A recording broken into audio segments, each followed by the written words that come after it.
Ah, welcome to our town, one of the classic themes from Final Fantasy IV. What can I say? It's a song I've always enjoyed. Sorry for you're having such a long queue there. Hopefully you're able to get through that quickly. Anyway, let us pick up once again with Thancred here.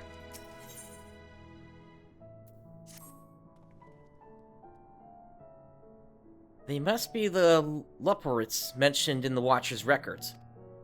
Not at all what I expected, but the Watcher did bid us heed their counsel. I assume the one who gave that rousing speech was their leader, though we might have to ask about it in order to track them down. Come on then, let us be about it.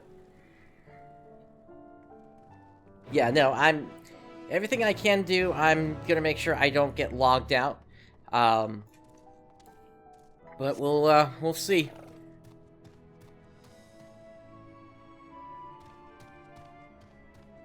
I mean, there's nothing I can do if I get disconnected. So hopefully that won't happen.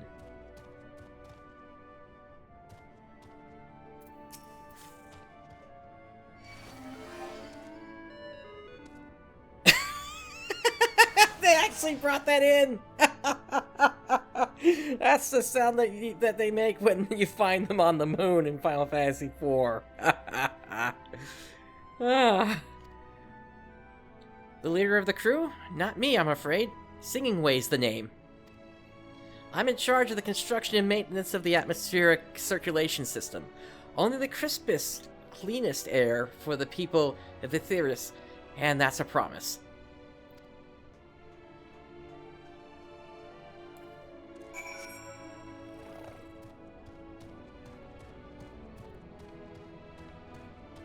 Ah, Gemstone Trader. Saw all the fun the traders on Etheirys were getting up to, and I thought to myself, hey, I could do that, so here I am, eagerly awaiting your patronage and bicolored gemstones. Alright, so yeah, same thing. If you do more of the fates, then more stuff gets unlocked.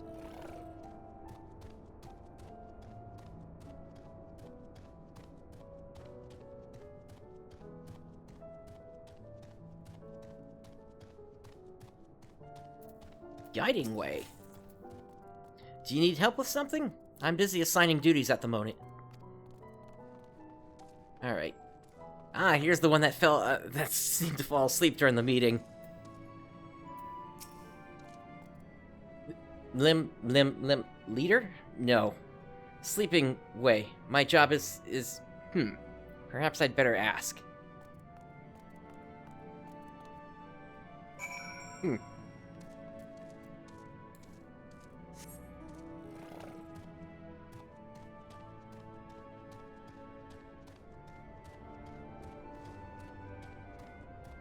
They are rather cute, aren't they?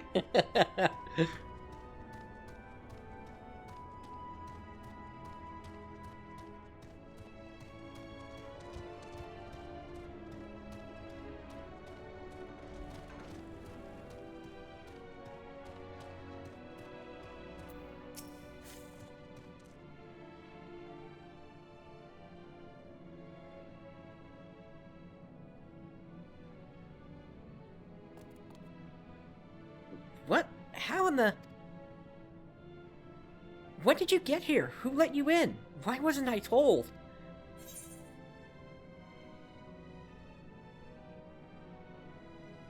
I gotta. What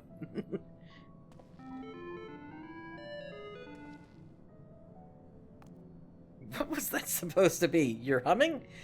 If one can even call it that. Is atrocity off key. It should sound more like this.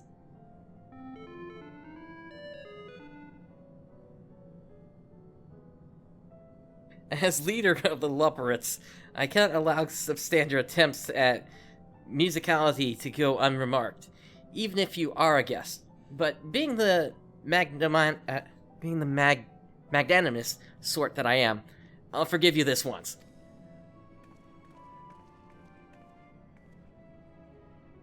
Well, well, looks like you beat us here. Your friends, I take it. Is this all of them?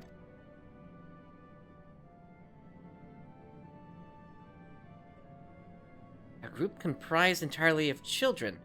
What must their parents be thinking? They don't realize what happened.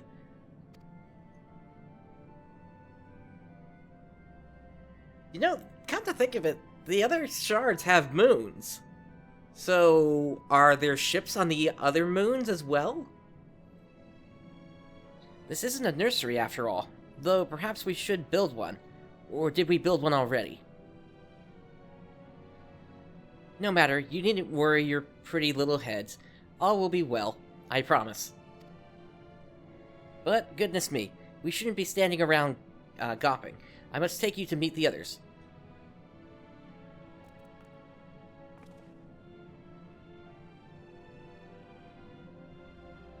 If you could run back toward the entrance, you'll find a path that leads to the central platform on the upper floor.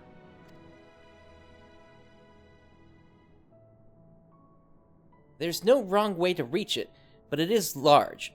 But it's the large glowing ball at the center, if you should find yourselves lost. I shall gather the others and meet you there.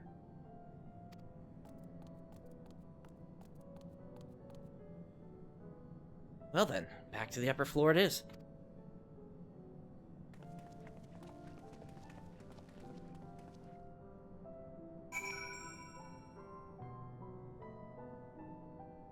I don't think so. If you remember back in the Crystal Tower, the depiction on the floor actually showed different moons for each of the shards.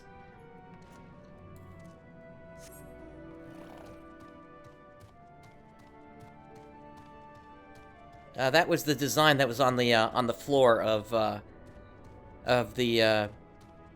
chamber that Grahatia was in.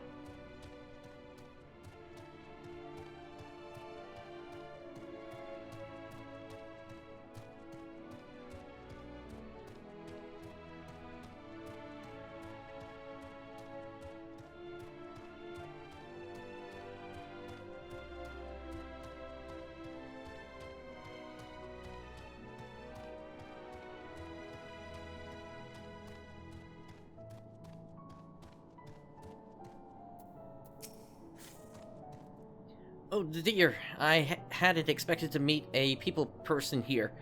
Whatever shall I do? Ah, Aether Current. I'm glad I turned this way.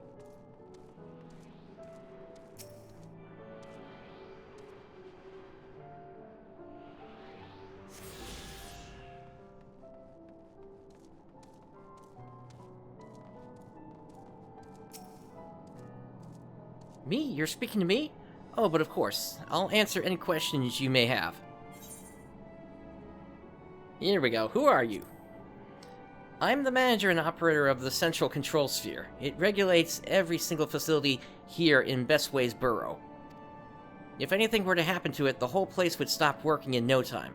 It's very important, and so it's my job. What is this place?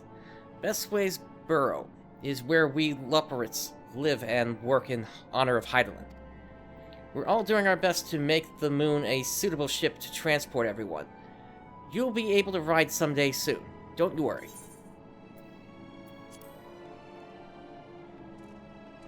I'm looking for Namingway, though. I don't see him around here. And Namingway is the one that would allow a person to rename themselves in Final Fantasy IV. And I'm wondering if that could be done here in this game. Just for fun. Not that I would do it.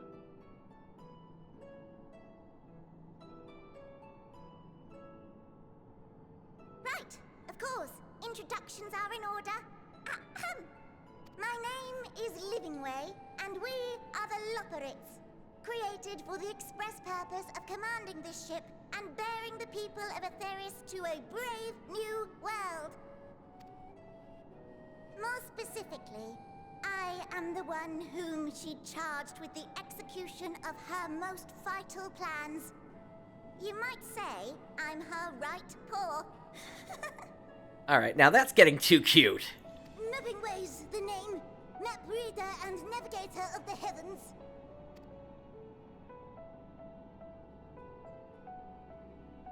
Pleasure to meet you all, but I'm still trying to make sense of this. Confusion and bewilderment are completely understandable. Fear not, I shall walk you through it. The people of Atheris, through no fault of your own, I'm sure, set in motion a series of events that, unfortunately, culminated in Zodiac's obliteration.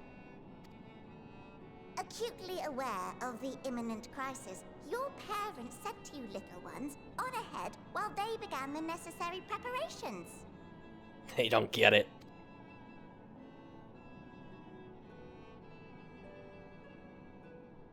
Still not following? No? Very well, I shall elaborate further.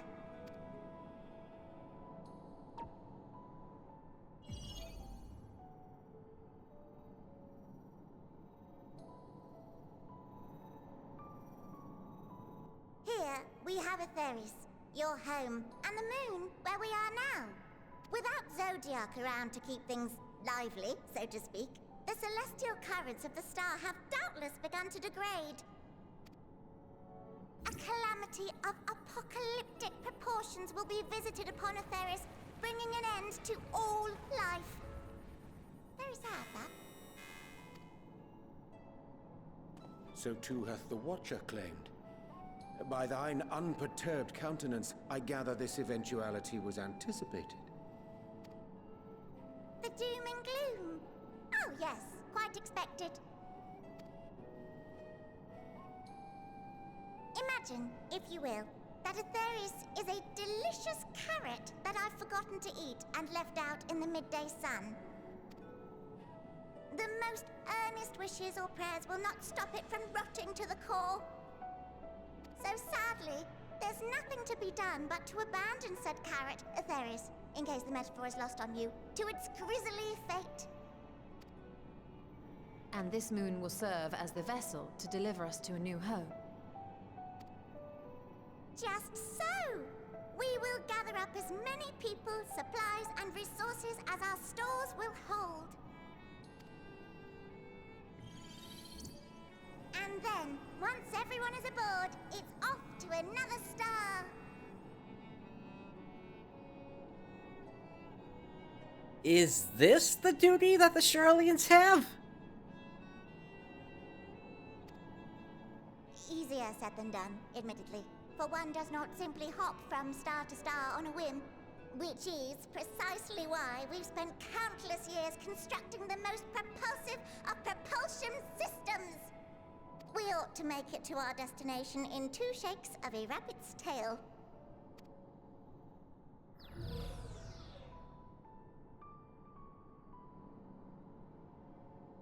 Impressive technology.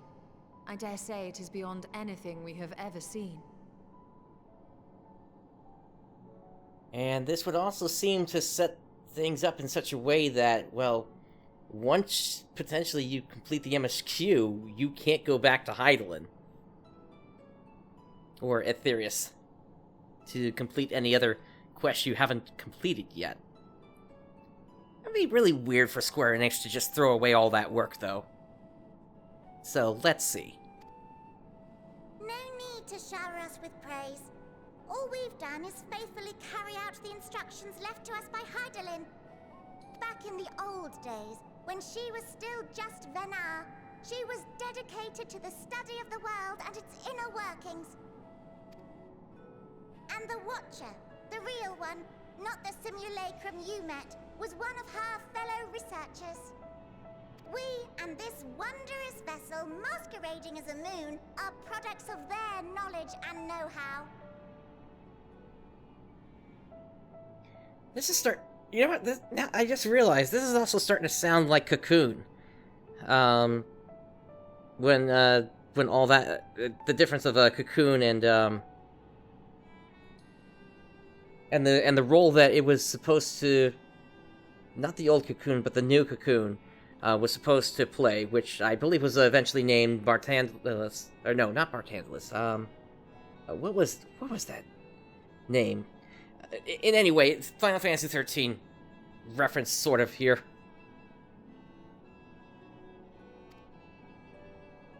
There's certainly more to you all than meets the eye. Might I ask where exactly you intend to take us? We identified a few promising candidates for resettlement some time ago, but we cannot guarantee that they are fit for habitation. Moreover, the ship can only travel in short bursts. We intend to go down our list, hopping from star to star, until we find one suitable for resettlement. No need to worry, though. The vessel is being refurbished with accommodation for an extended stay as we speak. I think 69,000 is actually just an error code. While we did have to rely upon outside help to determine what amenities were essential, I dare say we have risen to the challenge. Help? From who? From you and yours! Who else? Each time we woke to perform regularly scheduled maintenance, we were greeted by the resources you sent us. What better way to learn about preferences and proclivities of our present-day charges? Ah, but you're still adorable little children. Perhaps your elders were responsible for the deliveries. Perhaps it was the Ascians that they are referring to. I'm not sure what led you to conclude otherwise, but I can assure you that we are all grown men and women. And I very much doubt my elders know this place exists, much less how to send you so much as a starlight missive. What? Then who in blazes let you on my moon?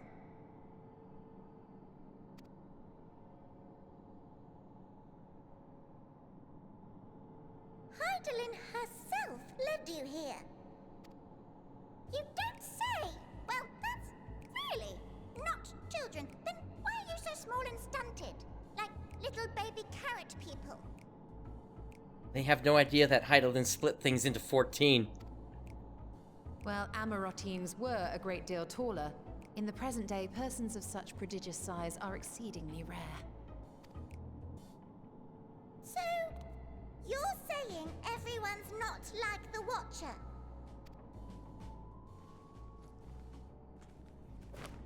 Oh, confound it all!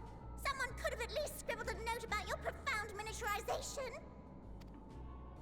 That tome in thy possession. Oh, this? One of the first books sent to us. A compendium of the people of Aetheris, with a few blank pages at the back for minor corrections and updates as needed. The sum total of our knowledge of your kind is contained in these pages. I thought it was abridged and made small for our benefit, but this isn't a regular-sized book, is it?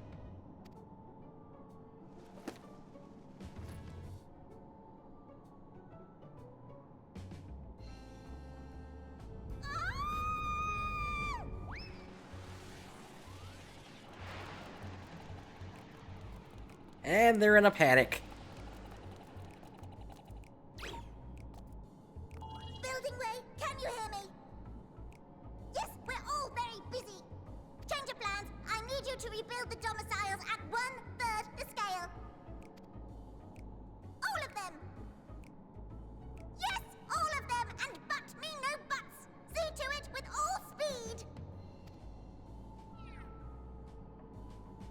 Perhaps you could tell us a bit more about your terrestrial collaborators. Yes, in due time. But first, I'd like to hear more about you, if it's all the same. I'd rather not risk any other complications due to outdated knowledge of our passengers-to-be.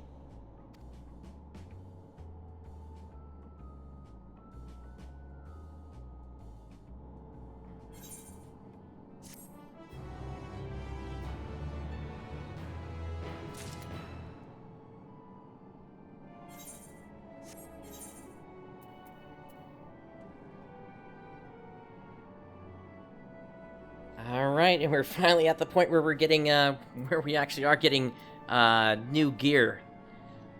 But I think I'm gonna hang on to this for just a little bit. After all, this sword has some extra, bonuses attached to it, that the typical weapon is not gonna have.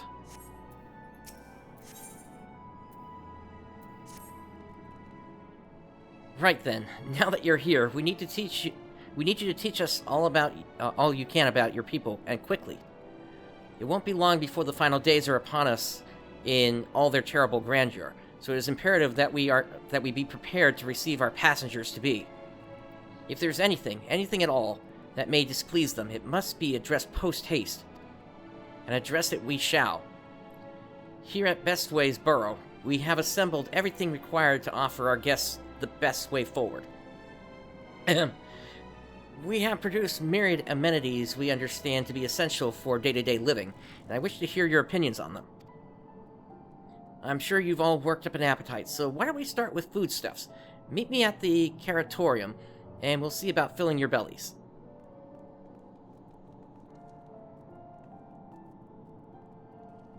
She does not want for enthusiasm. The notion of Aetherius rotting to its core being a matter of course is rather concerning, though. Nevertheless, let us take this opportunity to learn more about the Loporrits and this vessel.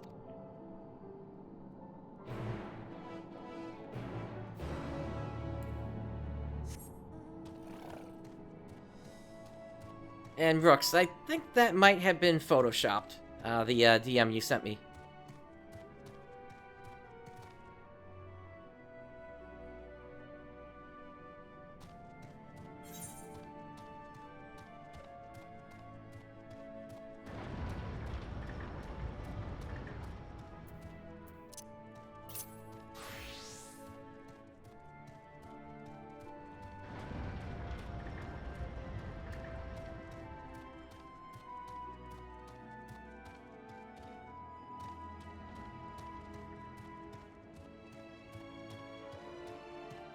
What a place!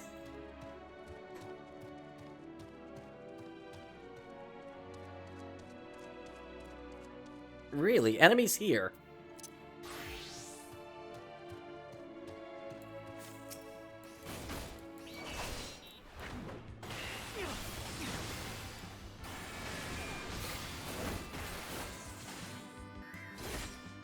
They even brought in the Final Fantasy IV battle music.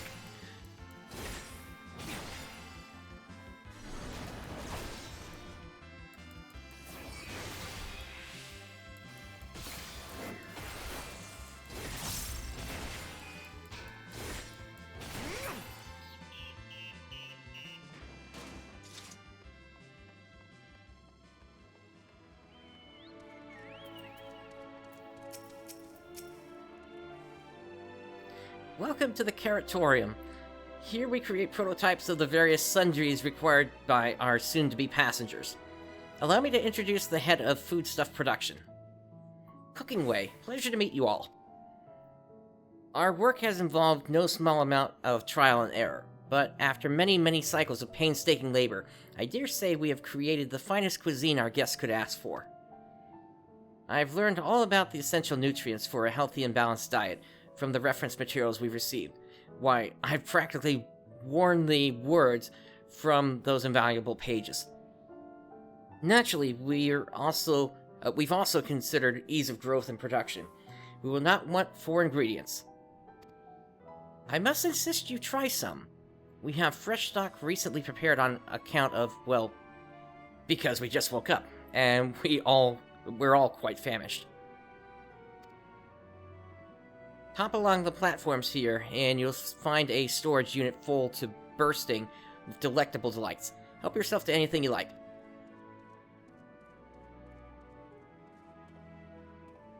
Alrighty.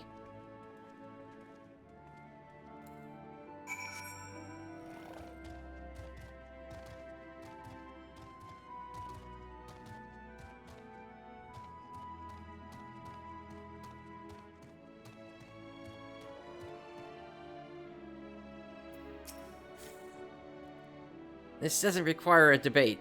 We have work to do, so quit dragging your feet and get to it. Ah, it's all carrots.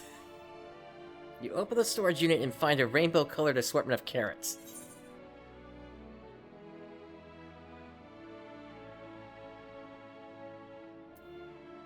Let's try the ominous crimson carrot.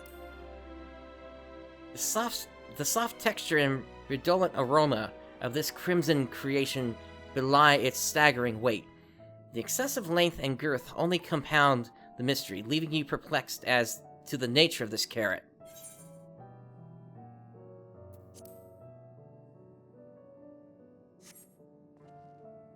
On second thought, you elect to simply take an obscenely large carrot for now. Due to its bizarre qualities, it would be prudent to ask Cooking Way whether it is safe to eat first.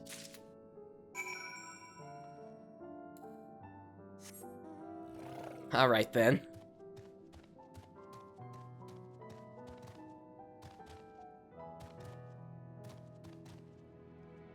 Guess we're not looking to have any worms today. So, did any of our selections set your mouth to watering? Even Viera are like to swoon at the sight of so grand a carrot. That or be offended by all those who assume that they would.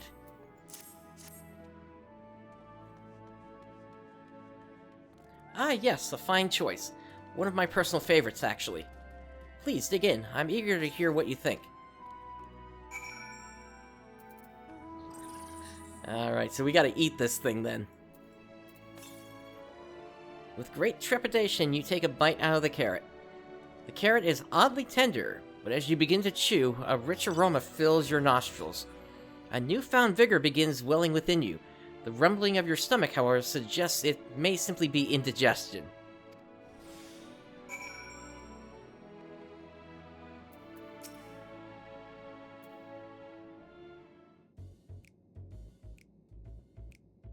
What did you think? Unlike anything you've ever tasted, yes?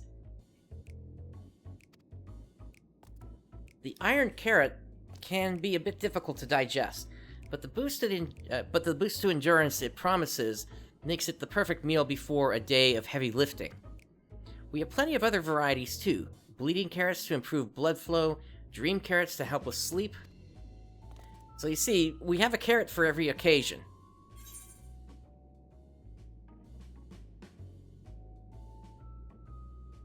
But what if I don't like carrots?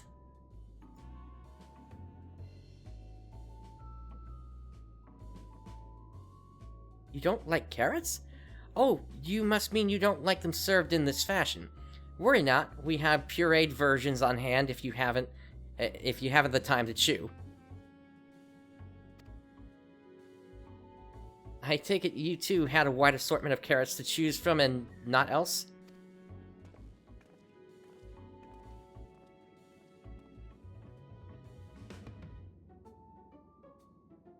If I may ask, what exactly did these collaborators share with you about cuisine on Etheirys?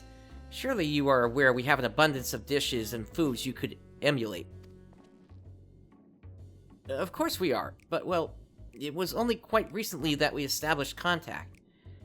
Even holding a conversation was a struggle at first, so imagine our surprise when they sent a mountain of books and documents with no clear instructions. The sheer amount of information was overwhelming. If it wasn't for that encyclopedia I found, we would have been at a loss where to begin. And so we decided rather than divide our resources to prepare a variety of middling and potentially unsatisfying meals, it would be more efficient to devote our efforts to the production of a single perfect food.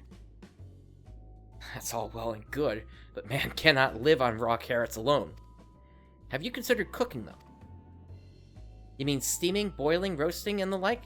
I suppose we could prepare the carrots in other ways. But our primary concern was efficiency, and what's more efficient than sinking your teeth into a carrot fresh from production? A rather strange approach to take for one named Cooking Way, isn't it? Well, technically speaking, Cooking Way isn't my given name. When first created, we were all named in the old tongue. You know, that otherwise impenetrable parlance the Watcher speaks. After we received a great tome of words, a dictionary, that is, from our collaborators, we learned your language. Adverbs, gerunds, present continuous verb conjugations, just the basics. Then we found the terms related to our given tasks and used them to form new names. Aren't they helpful? No, not really, but it does explain a great deal. Wherefore didst thy kind deem such a change necessary? When the rest of your people arrive, we want to be certain they understand immediately what each of us does.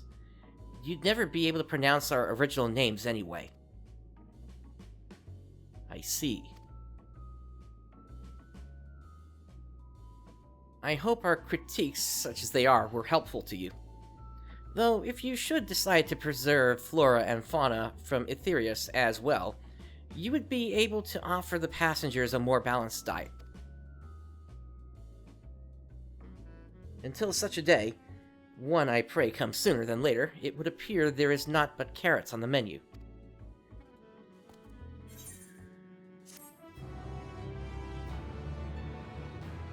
I'm guessing that's carrot juice I just received. Purple carrot juice, yep.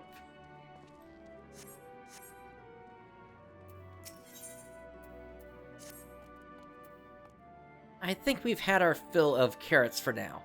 Let's move on to other necessities, shall we? Our clothing production is sure to impress. This way.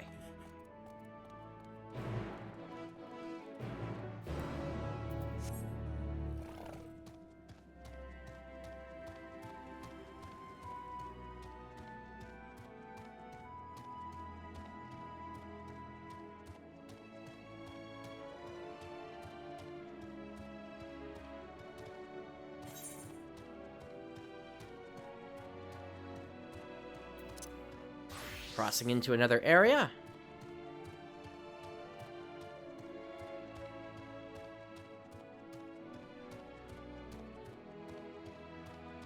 That would seem to be the truth, Lord Samuel.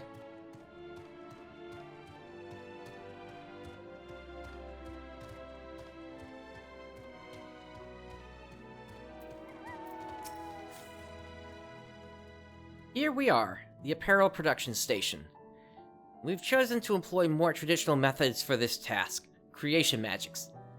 Heidelin, in her infinite wisdom, blessed us with the selfsame affinity for magic her people possessed. We have other amazing talents, of course, and I know you're dying to hear about them, but I will regale you with the details another time. That said, we did run into a spot of trouble at first. Our magic alone was not sufficient to see our work done. In the end, we discovered crystallized ether was a wonderful catalyst that could provide us with the extra V's we needed. My, how resourceful. Ah, the sweet sound of recognition. You will also be impressed to hear we've read all about your habit of changing attire to match your chosen profession. For the sake of efficiency, I presume, this has also been taken into account with our designs. But why take my word for it when you can simply try on our clothes? Make yourselves known to the workers and they will see to the rest. Let's see how this turns out.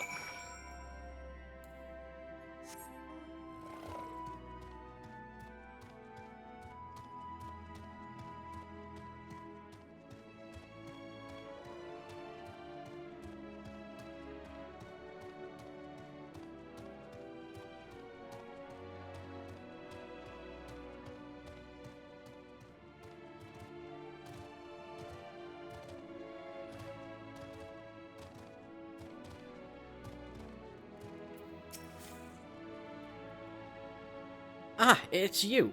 One of the visitors from Etherius. Goodness me, Mapping Way wasn't kidding. You really are smaller than the Watcher. Oh right, you're here to try on a set of clothes, yes? What would you have me fashion for you today?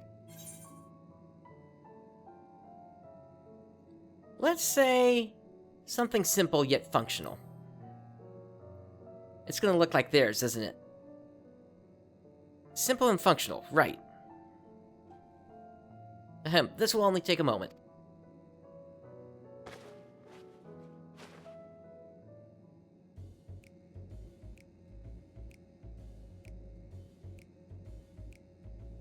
Ah, okay. There we are, all finished.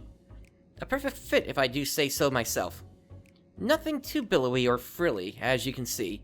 Also light and durable. Sure to serve you wherever your travels might take you.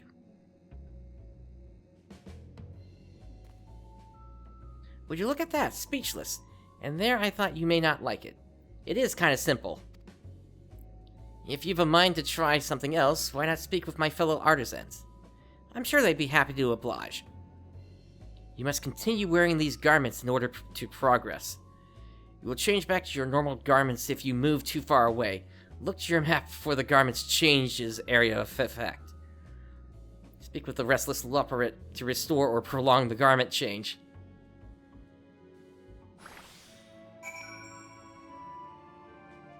Actually, can I change it? A fresh change of clothes? Say no more. Nope.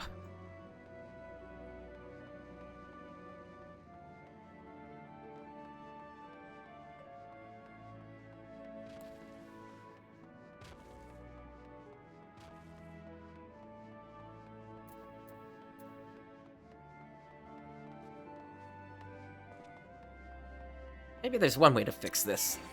Nope. Oh, actually, I'm getting into combat there, aren't I?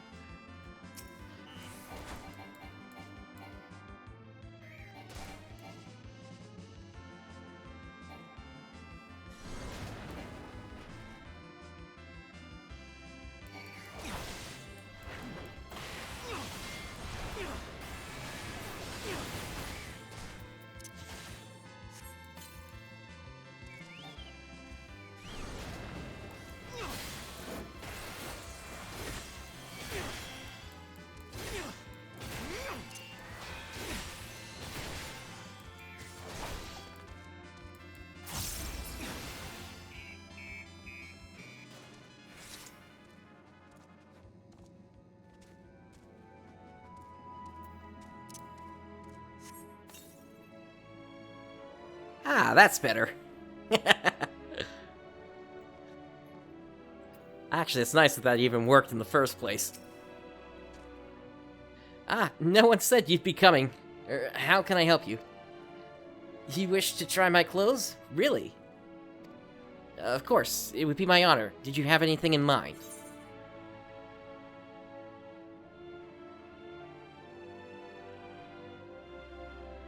I'm looking for clothes with an altogether different design. I think I can handle that. Let's see. This should do. Yeah, it's a shame you can't just keep them on.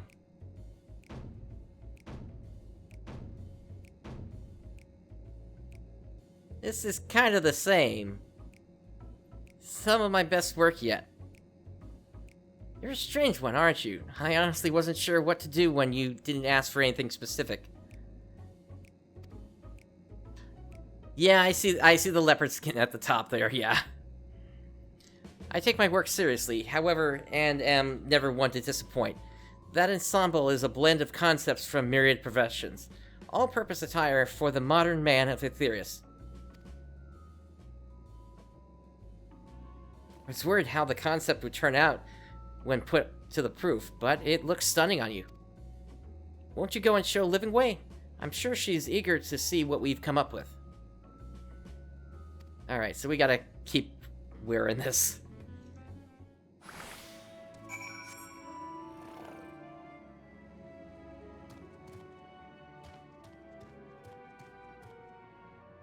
Oh, we haven't fought a caretaker yet.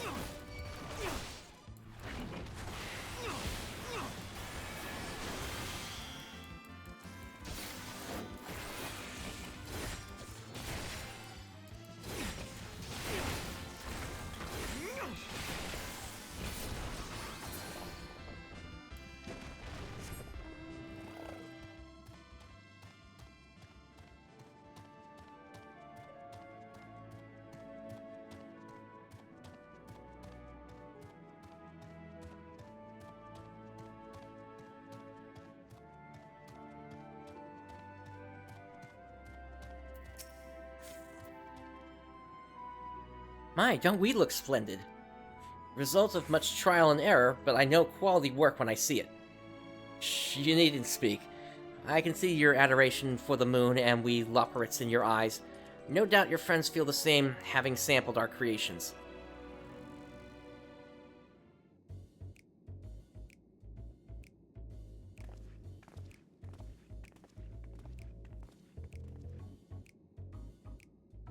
Oh, there's a mask on me, too.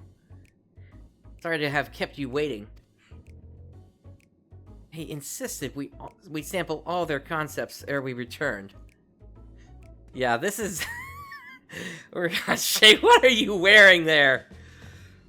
Verily, 'tis an ensemble most becoming.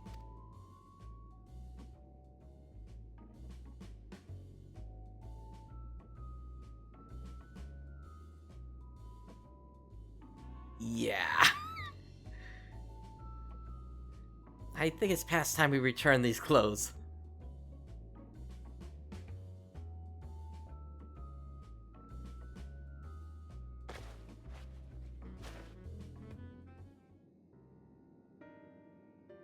I was so confident our garments would meet with your approval. Whatever are we doing so wrong? The Watcher taught us that, in his time, everyone wore the same robes. To do otherwise was against social etiquette. We thought we could appeal to modern taste by tailoring the robes to specific professions, but... Please, you mustn't be so hard on yourselves. Should we resort to evacuating the people of Therius, they will most certainly have need of your attire. 'Tis clear you spared no effort in addressing our needs, but you must understand that we are not quite so homogeneous. Speaking for myself, what I wear now better suits my taste, even if it is of inferior make. But there are others whose choices may be influenced by traditions or personal experience. Rather than make assumptions for the whole, you must consider the individual and their potential preferences. I fear we've underestimated the complexity and diversity of your people. Even if we'd memorized every tome we received, I doubt we'd have fared much better.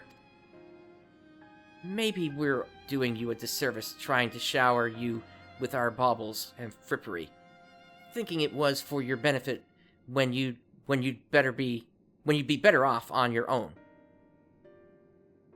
There are some who might agree, people who prefer to keep others at arm's length, even when they know they shouldn't. As one such former fool, I'd like to ask you a question. The plan to evacuate and escape the final days, did it account for the reflections of the sources as well? Not that I'm aware of.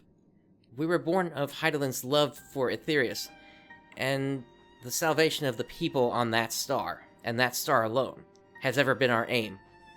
Surely it's better to devote ourselves to saving one world than to divide our efforts across 14, and risk failing them all. And there it is. I suppose you're right. Livingway, might we have leave to explore Bestway's burrow unattended? You have given us much to think about. Why, certainly. Until later, then.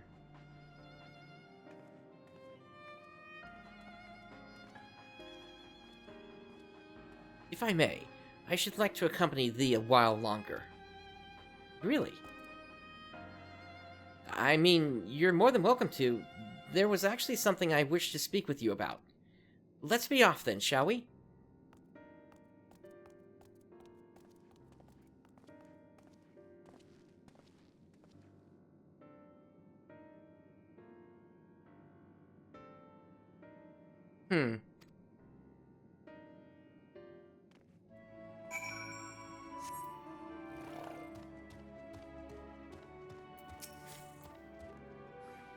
My apologies. I wasn't trying to spy or anything.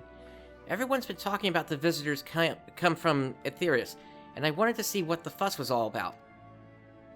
I was excited at first, but now I'm worried. What if the people of Aetherius refuse to come? What if we can't save them? It's clear we've made a mess of things. Oh, but wait, you still haven't visited the domiciles. Once you see them, you'll understand how wonderful the moon truly is. I'm sure of it. I'll be waiting for you by the teleporter near the entrance. Oh, and the name's Growing Way, by the way. See you soon.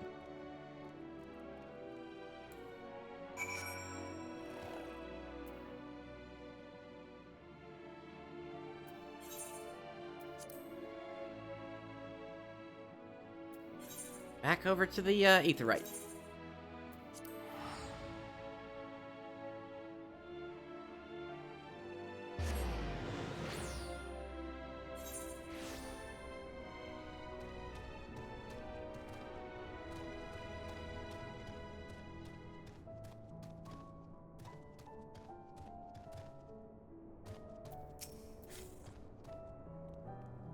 You're here. You're really here. Thank you so much. Sorry, what should I call you? PrinceBrightstar, eh? Crikey, even your names are amazing. Well, Prince, we'll be using this teleporter to enter the residential area. Whenever you're ready.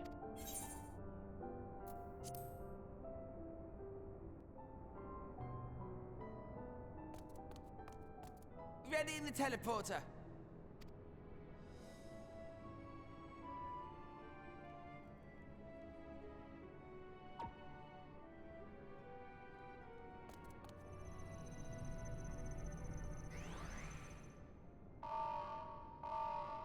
That's not good.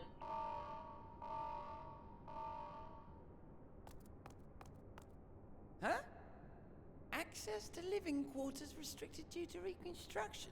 Then where is it? Oh no!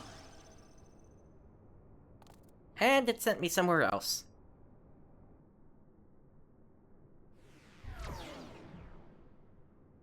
Oh, just back up here. A private audience, as thou didst request, for reasons I know not.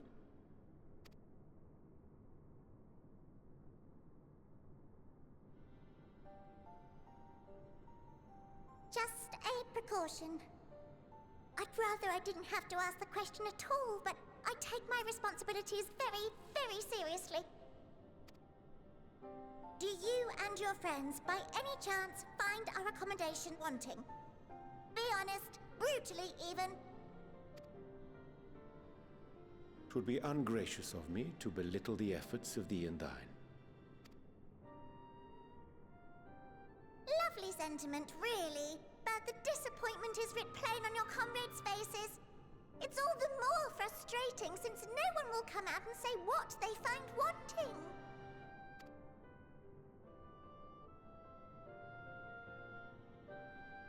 If there are faults in our work, we need to know.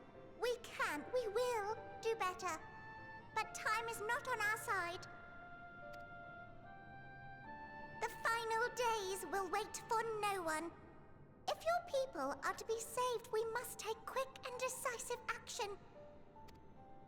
This vessel must serve as a home for as many passengers as possible, for far longer than we may like. Which brings me to my request. Our collaborators on Atheris are doing what they can to prepare for the voyage. Would you be willing to go and lend them a hand? There's the confirmation. So, is it Charlian? Having seen the moon for yourself, you could speak to its many splendors, learn what else they might require, and assuage whatever concerns they have. Wherefore wouldst thou entrust me with such a task? How to put it? You're the only one who appears not to be wholly unsatisfied with our work. Or quite good at pretending that's the case, at least. Calm, collected, tactful to a fault. Very particular with your words, too. You understand that, in the face of great danger, one cannot pursue perfection at the expense of practicality. The difficult choices must often be made for the greater good.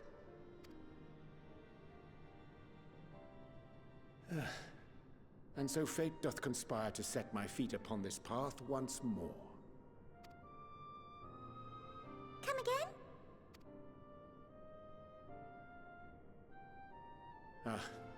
Idle musings. 'Tis no trifle, thou dost ask. Yet full well do I understand the urgency and necessity.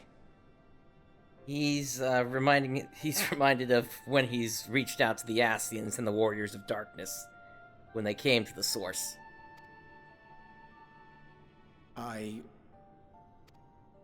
Oh, dear me! Dear me! I was terribly sorry for the mix-up. It's a bit of a malfunction. I hadn't realized the residential quarters were inaccessible, you see. Did they seriously just make a cartoon sound effect there? But you're still in one piece. So, all's well that ends well, yes? Won't happen again. I promise.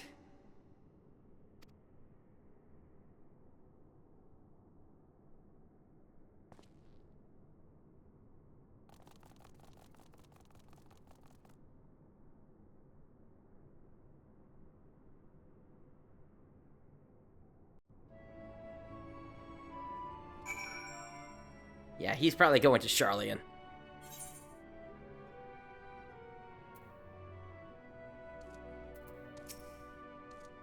Gosh, that was embarrassing. I promise to be more careful from now on. Since the residential quarters are closed for now, I've rerouted the teleporter to allow travel between floors instead. Hopefully it proves useful in the meantime. A shame you couldn't see it, though. You really would have liked it.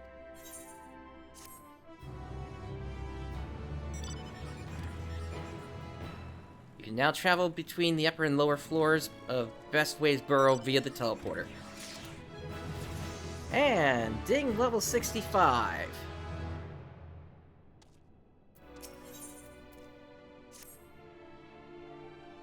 It may seem like it, but we've been planning for this far longer than I'd care to admit. Each time we woke, we'd have long discussions about how to save as many of you as we can. Felt like everyone had an opinion on this or that. But the one thing we all agreed upon was that the people of Etheirys wouldn't take action to save themselves unless it was far too late. That's why we're striving to make the moon a vibrant, magical place they'd hop at the chance to visit, rather than waiting for the flames of oblivion to get them off their tails and force them to accept our invitation. Residential quarters may not be up to the necessary standards just yet, but there are plenty of other places worth seeing. You've already had a look around the Curatorium, but wait until you see what's waiting for you at the east end of the burrow. Follow me.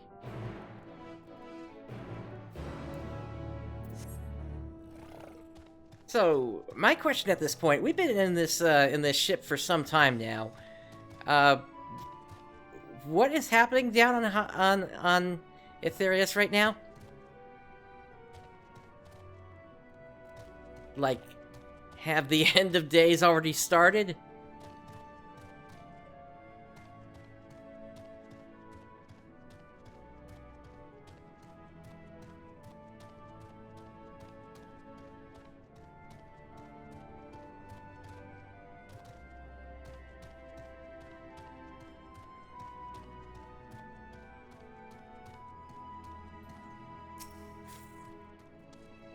Good, you're here.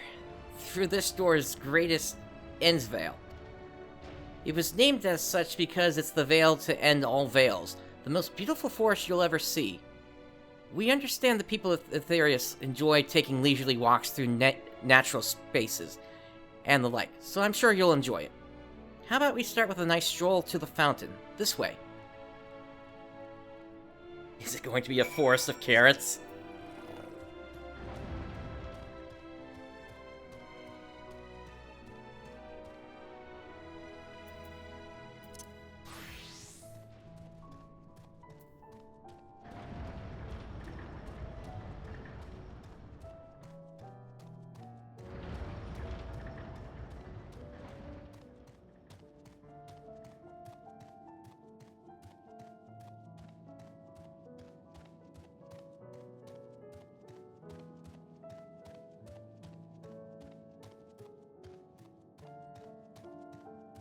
Yeah, I could see that happening easily.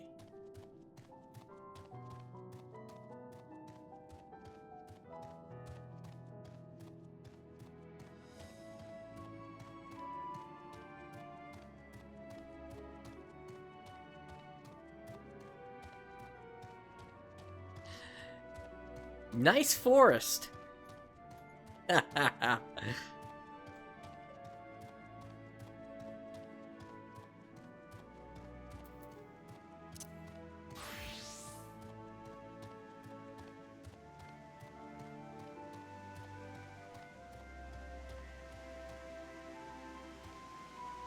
Although, okay, I guess this kind of works as a fountain.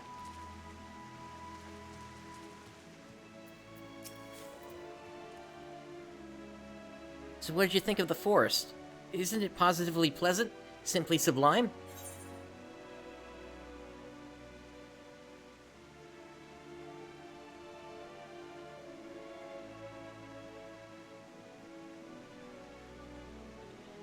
"'Tis as transcendent as burying your face in a chocobo's plumage and taking a good long whiff."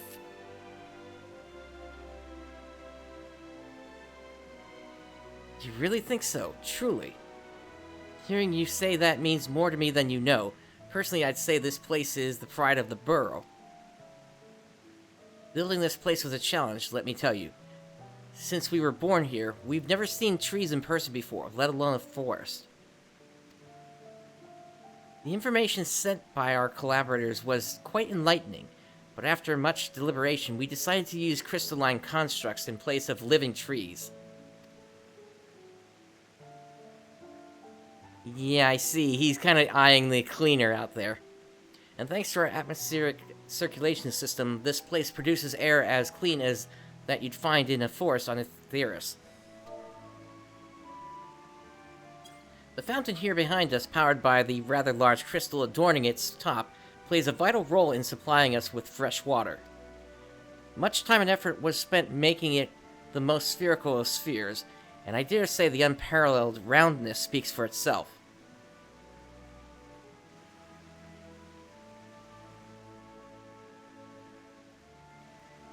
Oh my goodness.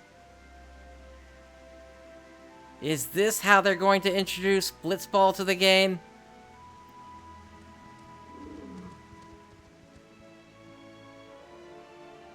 I enjoy nothing more than a nice long stretch and a spot of relaxation whenever I come up here. You look like you could do with a stretch yourself.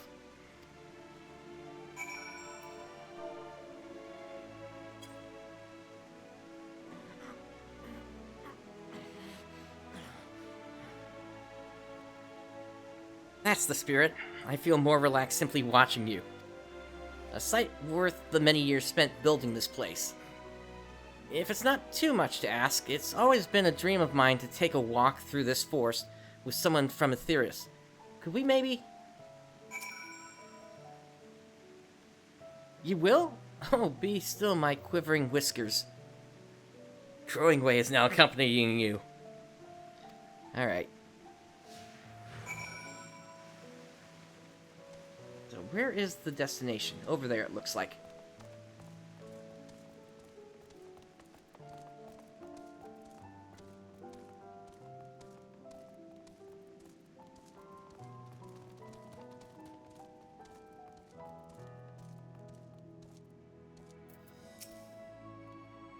I was thinking, Prince, that I could be more helpful to you by teaching you a little about the moon and what it is we do. When we were first created, the moon's sole purpose was to hold Zoldyark, and there was absolutely nothing to be found here. Eventually, Hydaelyn gave us our first task: furnish the moon with propulsion systems capable of facilitating travel to other stars. It sounds impressive, and I suppose in some respects it is, but it was only possible thanks to all the knowledge Hydaelyn shared with us. We also had a lot of time to get it done, 6,000 years, give or take. But anyway, let's keep going. At least they haven't... Yeah, 6,000 years is definitely a lot of time.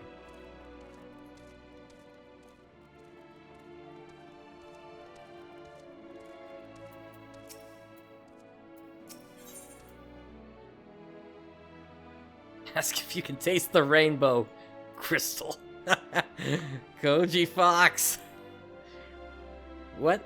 No, I'm not sure what it is that you do with crystals on Etheirys, but we don't eat them. And certainly not this one. It's possessed of all 6 elements: wind, lightning, fire, earth, ice, and water. We use crystals like these to maintain the moon's elemental equilibrium. It's worth mentioning, though, that because of Heidelin's influence, being the embodiment of tranquility and stasis and all, manipulating the elements here is different than it might be on Aetherius. A conjuring of fire would sooner dry your clothes than singe them, for example. Put simply, the etheric conditions are ill-suited to growth, which is why the surface is mostly barren. Of course, this was all necessary to keep the raging energies of Zodiark in check.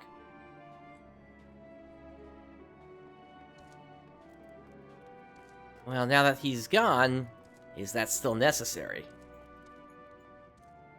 Speaking of, where is Heidelin anyway? Why hasn't she spoken up at this point?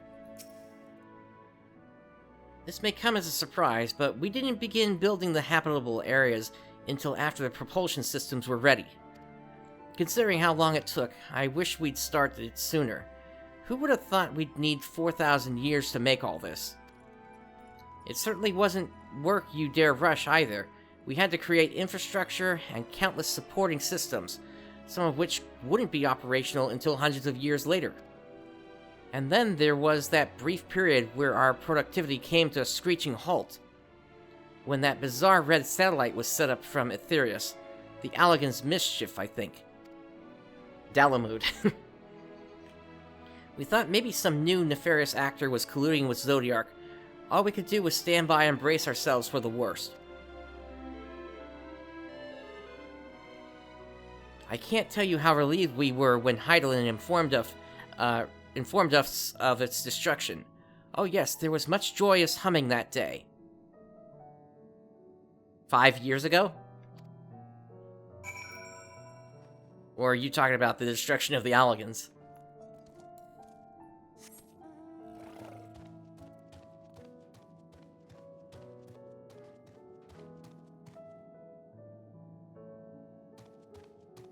Whoops.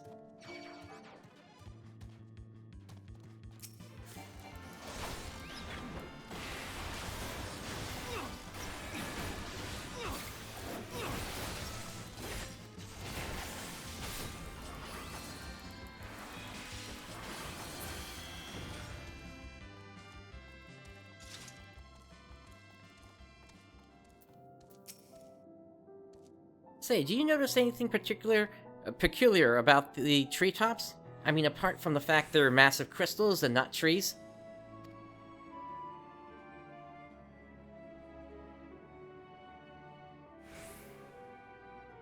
Sending out some sort of energy wave. I'll give you a hint, it's the golden rings emanating from the glowing spheres. Along with the device fixed near the ceiling, they fulfill a role similar to our sun, and do so better even. The sun and similar celestial objects in the Great Expanse radiate energy that is harmful to your bodies. These rings shield you from that energy while allowing you to bathe in the perfect amount of sunlight, or rather, a close approximation of it. Pretty impressive, wouldn't you say? Oh, and if you look closely, you'll see different types of trees have ever so slightly different curvature. Yes, indeed, this forest truly is the greatest.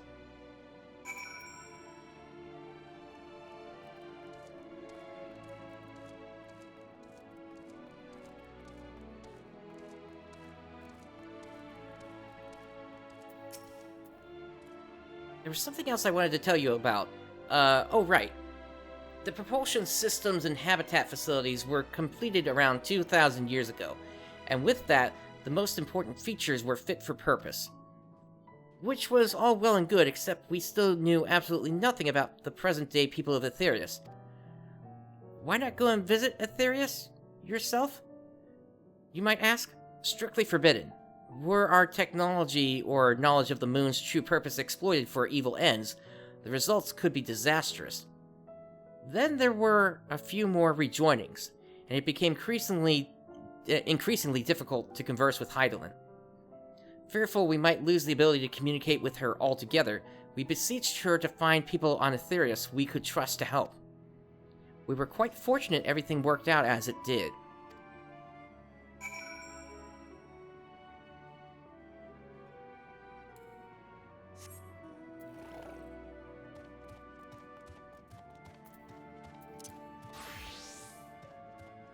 Again, I'm just waiting for that Charlian drop.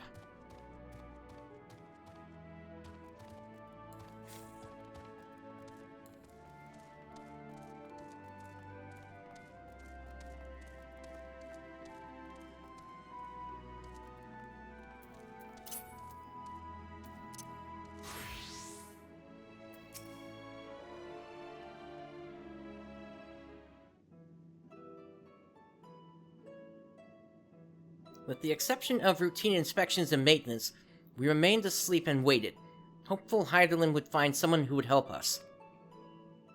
Eventually she did, and though her power was waning, we were able to speak to them directly for a short while.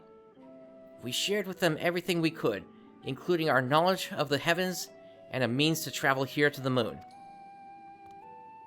They certainly didn't waste any time with what we taught them. No more than a few years after that, our collaborators found a means to convey messages and supplies to us from down below. With all the letters, books, and other resources they sent, we learned enough to start making more meaningful changes to the moon. And now you're here, hopefully enjoying yourself as much as I am. I knew you would like Greatest Ensvale. I knew it. Thank you again for coming here, by the way. I know it was just a walk through the forest, but it meant a lot to me.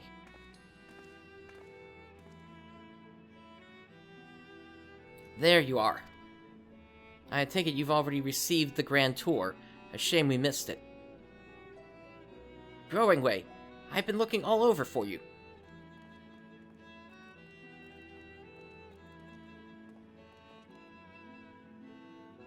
Oh, is this about the teleporter to the residential area? No, never mind that. We have more pressing matters at hand. I will be calling an emergency meeting shortly, and your attendance is required. Really, I can't imagine why you'd need me there, but if you insist. We won't be away long, so you all are more than welcome to continue looking about the burrow. Now come along, Growing Way.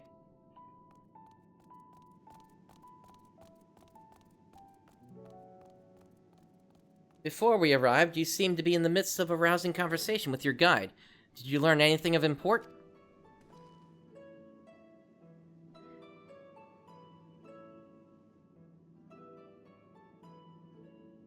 They've spent 12,000 years preparing for this? With the appointed hour fast approaching, I can certainly understand their restlessness, but still. It remains to be seen if the people can be persuaded to evacuate when there are yet no signs of the final days. What's more, the technology of this place defies imagination. I doubt there are many who would readily come to terms with living in such surroundings. Whomever these collaborators are, unless they are possessed of the world's most charming personalities or a means to forcibly evacuate people, they will meet with a great deal of resistance. Indeed, even if faced with annihilation, the decision to forsake all one knows cannot be made lightly.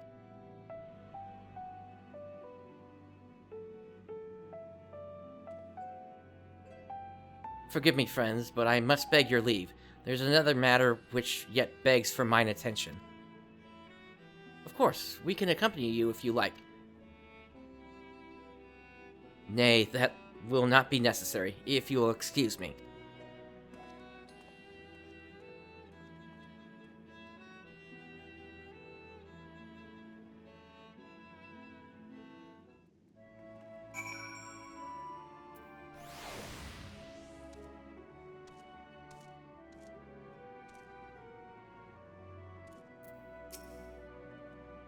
Tis clear now that difficult decisions lie ahead of us. Preparation for the evacuation of Aetheris is indeed crucial, but I am not yet willing to forsake our world and its reflections, and I trust I am not alone in my reticence.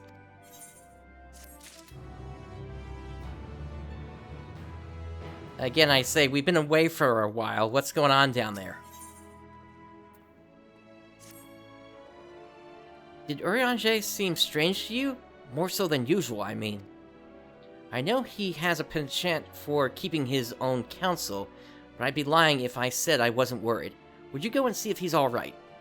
Yishtol and I will remain here and see what else we can learn about the final days. If you hurry, perhaps you can catch up to them.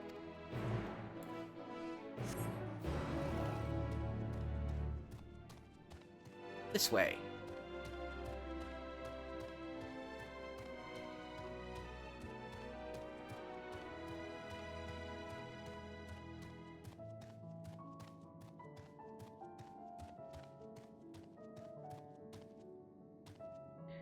A little playground here.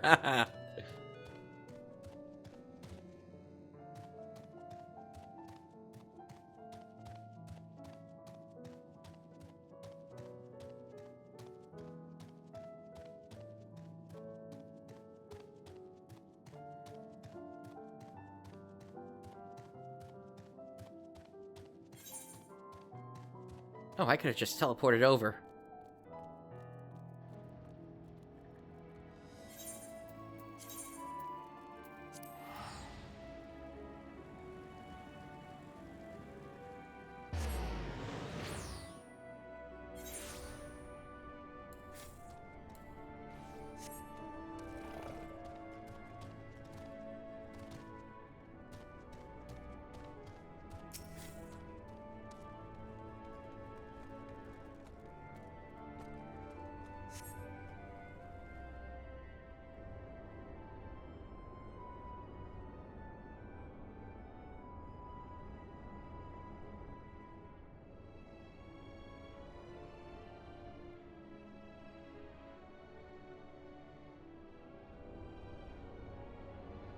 Oriange appears to be heading towards the entrance to Bestwade Burrow.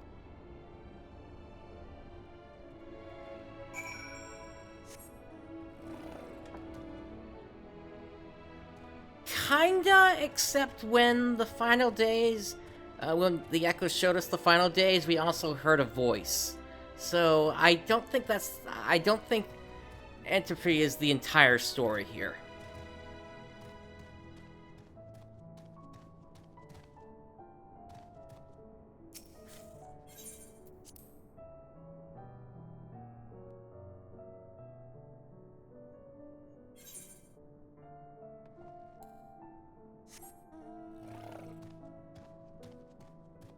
Oh, this put me on the opposite side of the place. Wow.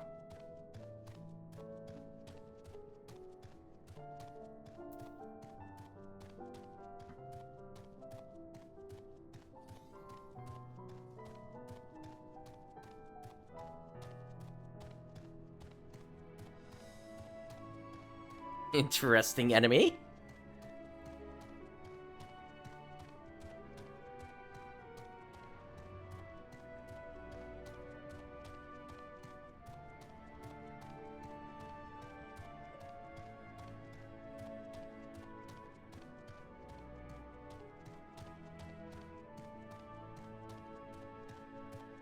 That's what I'm calling out here. Yeah, I have no idea.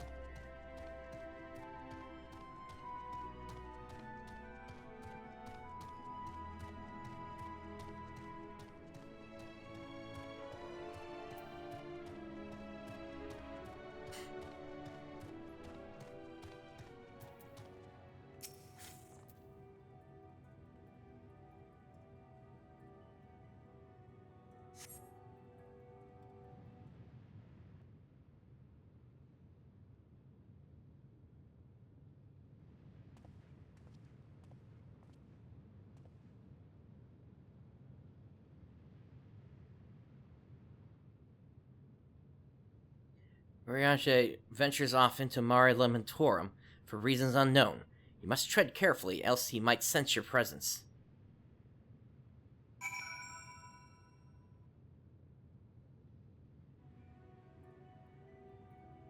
Follow Oriange from a safe distance. Alright.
Thine arrival is timely as ever.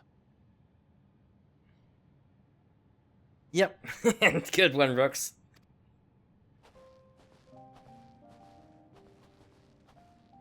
Thou didst chance to overhear my conversation with Livingway, I presume?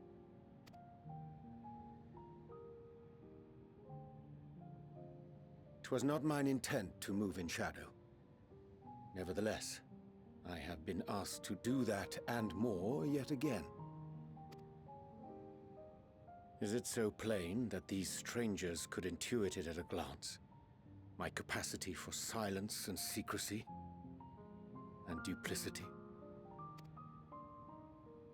When Grahatir did contrive to deliver the first at the price of his own life, I was complicit in the scheme. A sacrifice averted for a mercy. Would that I could say the same for Menphilia. One life for one world. And by that bloody bargain brokered by my hand were the scions robbed of a dear comrade, and Flamine her beloved daughter.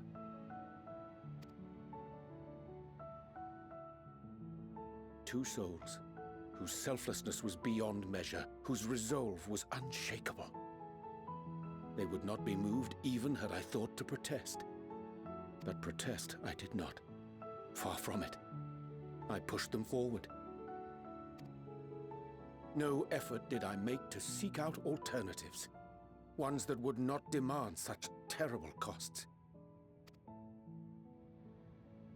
That resignation weigheth heavy on my mind, as does the memory of another lost to mine inaction. Dearest Moonbringer, who did face death unflinching, that we might secure a means to bring low the Ascians.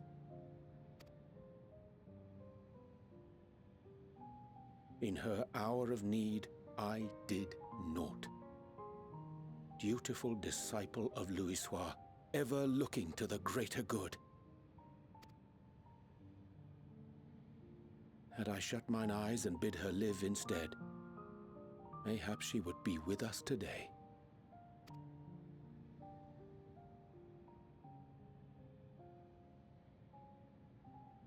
Selfish wants, born of everlasting regrets.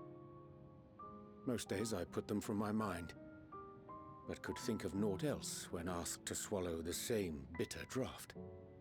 Subterfuge and sacrifice. Mayhap the right moral choice, but one I regard with great trepidation.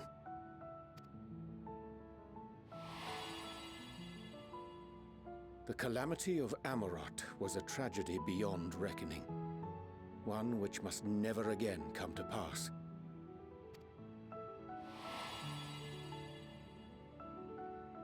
Thus must we struggle, haunted by ghosts of those we have lost, clinging to those we pray we can yet save. But what of those we cannot? How do we make peace with the dreadful algebra of necessity?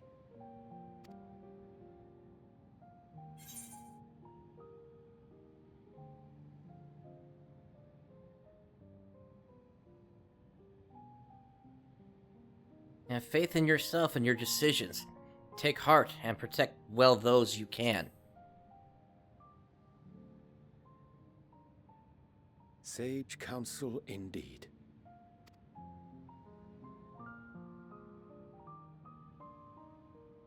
I see. Wisdom as befits a great worm. Curious that he should think thee in need of such encouragement. Strange. Scarcely can I remember when last we spoke alone, and so candidly.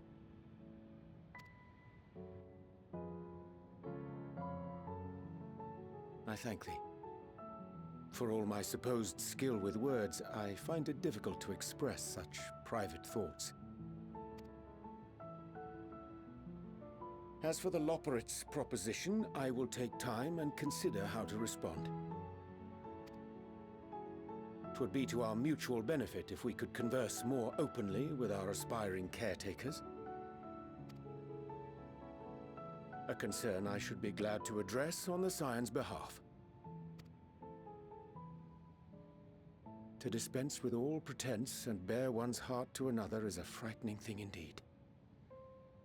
But we cannot move forward ere we take that bold first step. A lesson I have learned many times before. And today.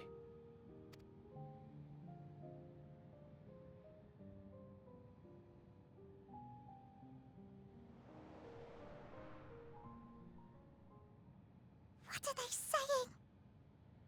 Curse these ears! I've heard bugger all! So they're trying to spy on him, and they're trying to catch what he's saying.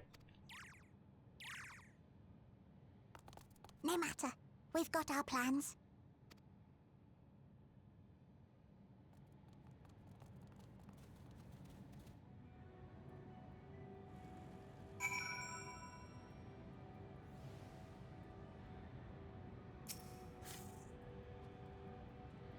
In truth, my reason for traveling hither was to effect a plan of mine own. A plan which may pave a way forward for us all. May, I say, for there is no guarantee of success. 'Tis the reason I set out alone. That failure, should it come, would be mine to bear alone.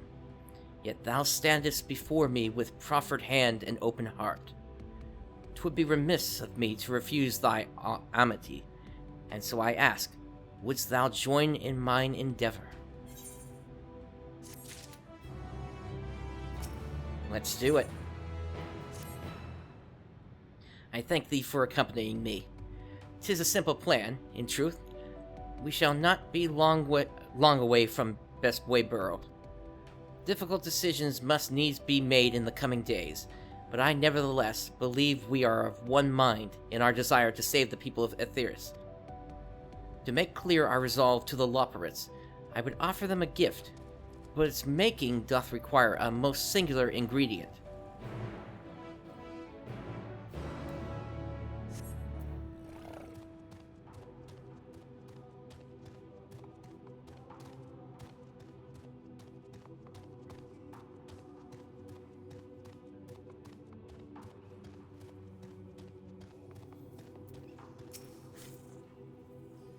An abundance of spongoi. Excellent. I chanced to spy this aggregation when crossing Zodiark's erstwhile prison. Using a spell taught to me by New Mo, I believe these shall suffice for the gift I would fashion. The magic requireth considerable concentration, however. Might I prevail upon thee to stand watch whilst I perform the incantation?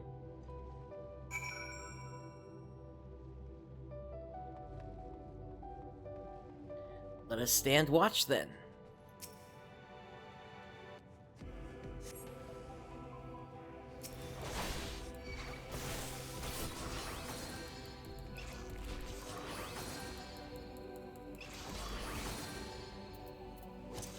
Adrid, where'd you go?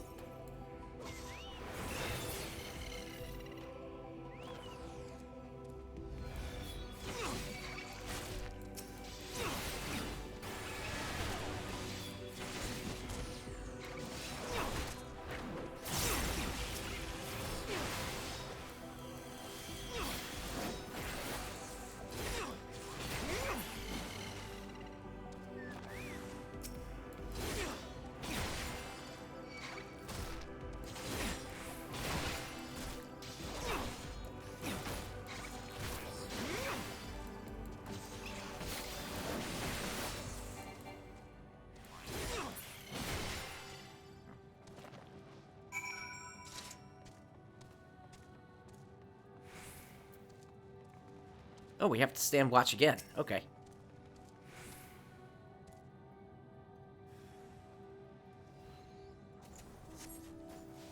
Surveying the nearby area, you see no sign of potential threats.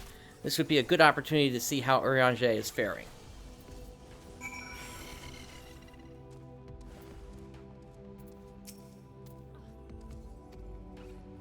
Urianger remains fixated on his work.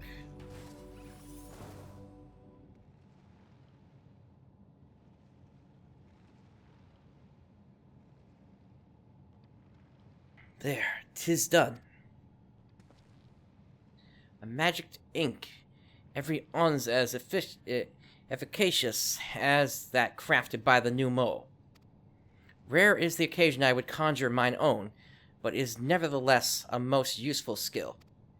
The resulting product is admittedly possessed of no preternatural properties, but its hue is one of mine own choosing, which I pray the Loporrits will appreciate. Prince Orianger, oh thank goodness, I thought you had been eaten or had perhaps fallen into a crater.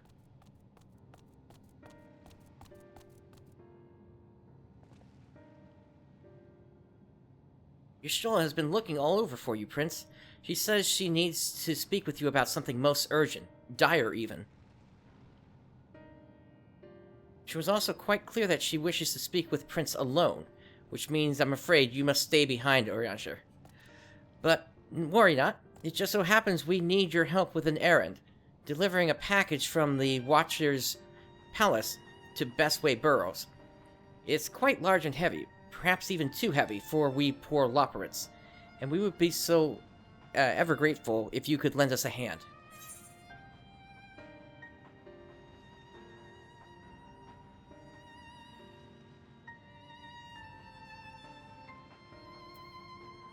How about an extra pair of hands before I go and meet with Y'shtola?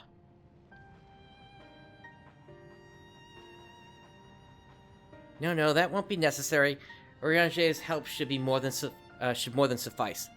And I'm sure you don't want to risk getting on Y'shtola's bad side by keeping her waiting. She seems prickly. Now, off with you. Worry not, Prince. I shan't be long.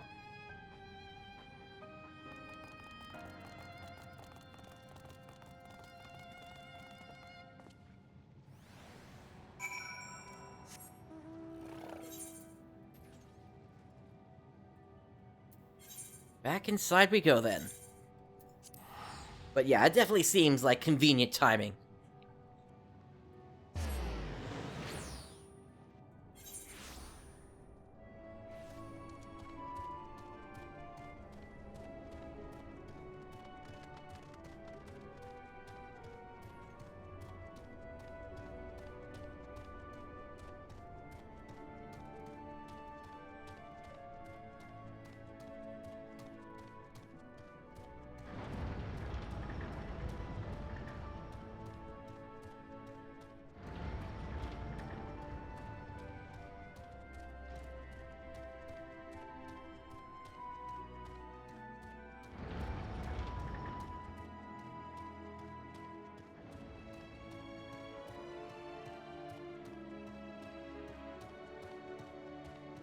Let's see if Y'shtola says that she didn't send for me. Oh, Prince, we thought you would be away for far longer. A dire emergency? I said no such thing. Uh-huh. But as you are here, I could use your assistance with one small matter. Running Way, a companion of Growing Ways, apparently has much to tell us on the final days. The problem, however, is that he is determined to live up to his name, refusing to stay still long enough for us to hold a conversation. Is there anywhere he's likely to stop and rest? Or perhaps there's a way to slow him down? What's the rush? I was thinking we should wait here. Maybe enjoy a cold mug of carrot juice and... No? Well, if it's really that important. You can try using these balls of moose flesh, not to be confused with the other thing. Running Way's other notable feature is his incessant chatter, so you'll have no trouble finding him in a crowd, and when you do, try lobbing your balls at him. Crude, but if it proves effective, he was here in Greatest Ensvale when last I saw him. Let us split up and find him.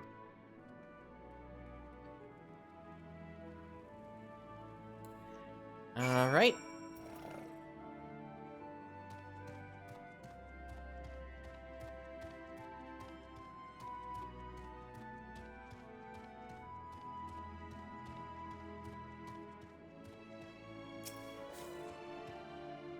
Search your surroundings for Running Way. Alright. It's one of these events again.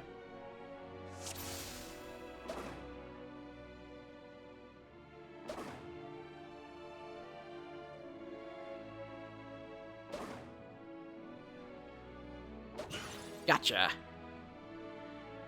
Ow, that's smart. If this was meant to be a joke, it isn't funny.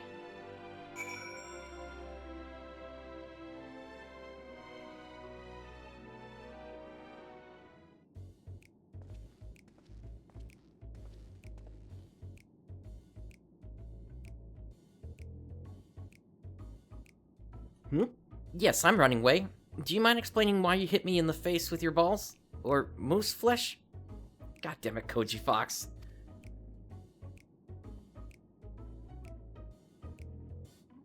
I'm highly knowledgeable about the final days. That's the most ridiculous thing I've heard since I woke up. Who told you that joke?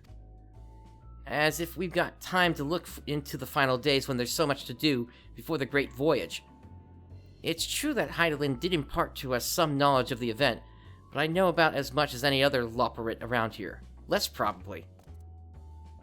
I don't know why anyone would think it's funny to go around telling people I'm an expert, but they'd better hope I don't have my paws on them. Sorry I couldn't be of more help, but if there's nothing else, I've work to do. And I'm off.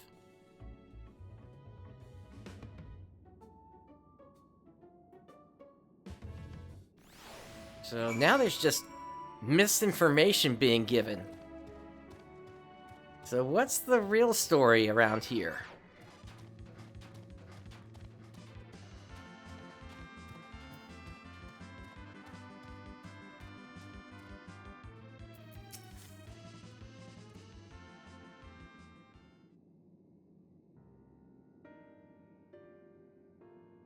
You couldn't find neither hide nor hair of him? How did... I couldn't find. How did you fare? Found him, but he didn't know anything. So he knows no more than the others. Care to explain yourself, Growing Way? Well, you see, I misremembered. Yes, that's it, I misremembered. Terribly sorry about that. Afraid I'm drawing a blank, though. Try as I might, I can't remember who I was thinking of. On an unrelated note, what of Urianger? I assume you spoke with him earlier, but did he say when he'll be returning?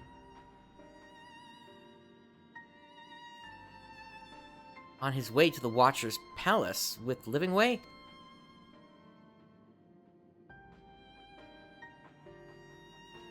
Between Growingway's sudden lapse of memory and our lack of other leads, maybe our time would be better spent lending Urianger a hand. What? Now, hold on a moment. It's all coming back to me. Yes, I remember. The information you're looking for is in the archives. Yes, that's where you'll find all sorts of useful knowledge, including that pertaining to the final days. Yeah, it's obvious.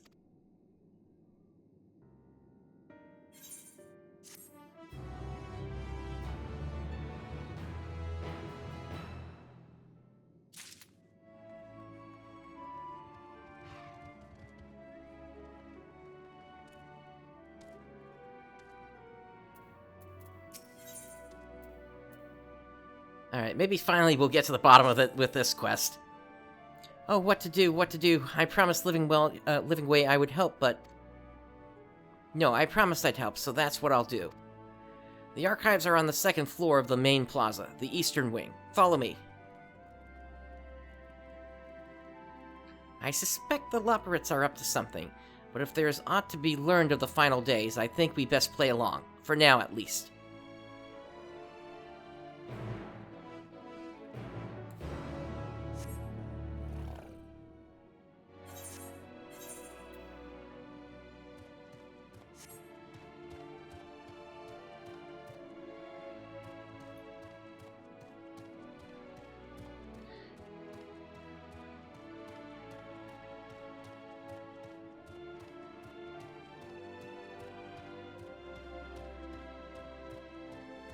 Well, hopefully this doesn't take too long. I'm not expecting those final days to wait around for too much longer. In fact, you know, Alice and Alphino are still down there at this point. Let's see, second floor.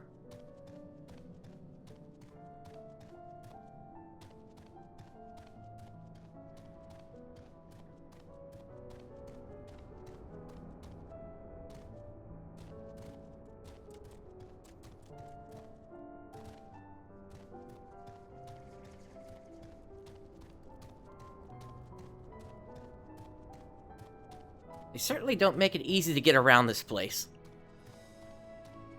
But I guess that was kind of the idea.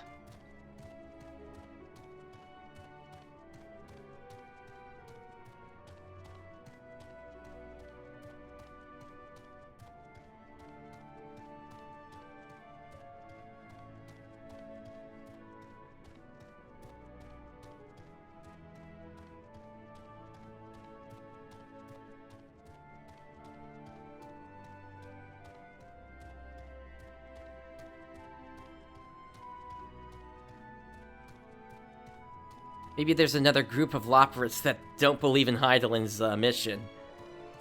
And maybe that's what's going on here.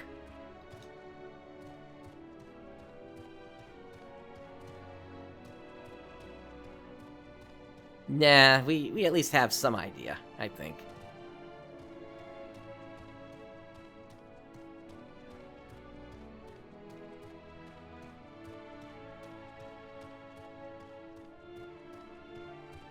Or maybe I'm right. Am I going back to that spot where we saw that fight earlier? Let's see.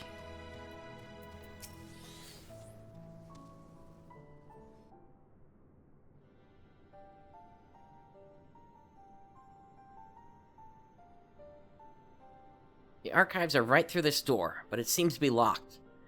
I guess we'll just have to go and find whoever has the key. Growing Way, enough. If you have naught else to tell us of the final days, you need only say so. We can ill afford to be wasting time here, as you well know. Did you yourselves not tell us we must act quickly? Yes, we did, but... the moon was to be a perfect paradise for the people of Aetherius. And we're running out of time to make everything ready for their arrival.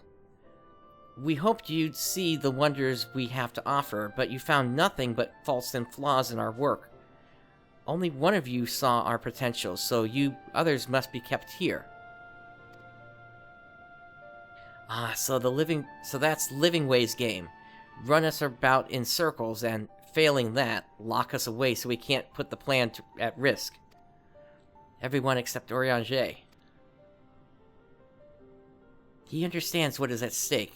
What must be done. I fear you've misjudged us, Growing Way.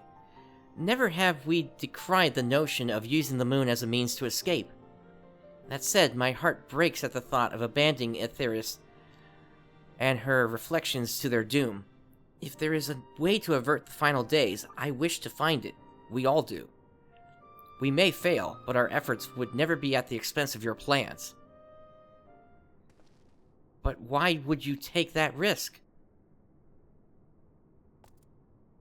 There's no room for ifs and maybes now.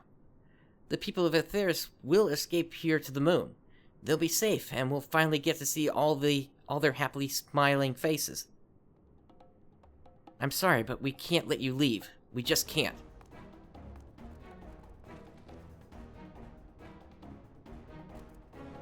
Do what you must, but try not to hurt them.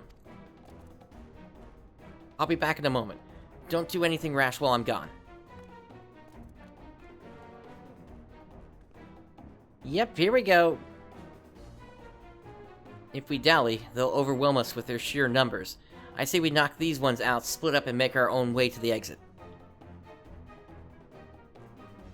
Agreed. Let us reconvene where Argos awaits outside.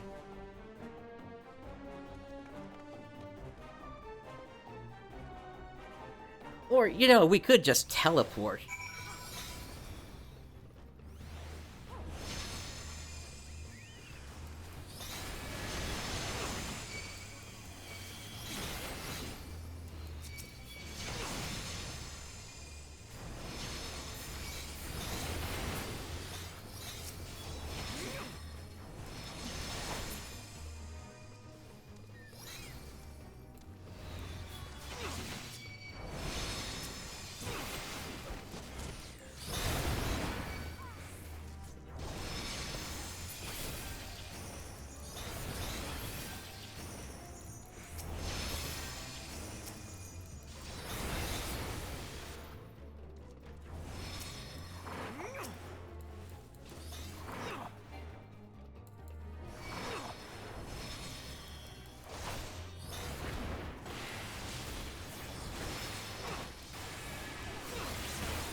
Yeah, this was satisfying.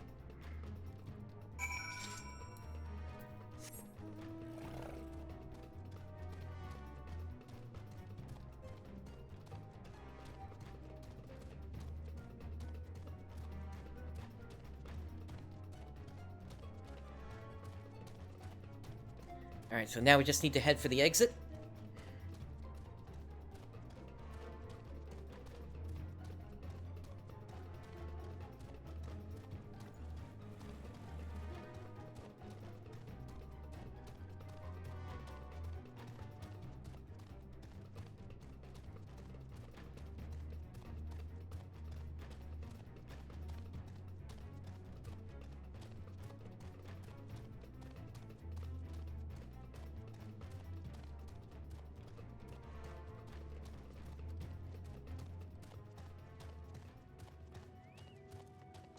Gotcha, I'll keep that in mind, Lord Samuel.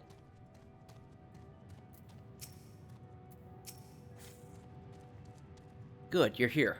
We must hurry to the Watcher's Palace and find Urianger.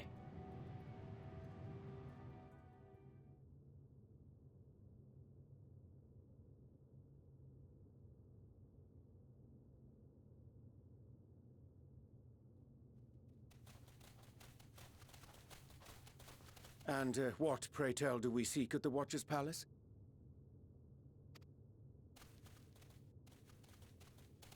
Oh, come off it, friend. You know full well why we're here. The time has come for you to return to Etheris and help your brethren prepare for their journey here and beyond. Forgive me, Living Way, but I cannot in good conscience proceed with this plan. Huh? But what about the final days? The death and the doom? Oh, we have to hurry before it's too late.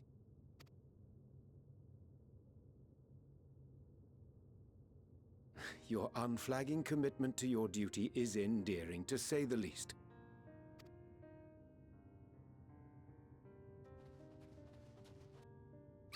Oh, bugger!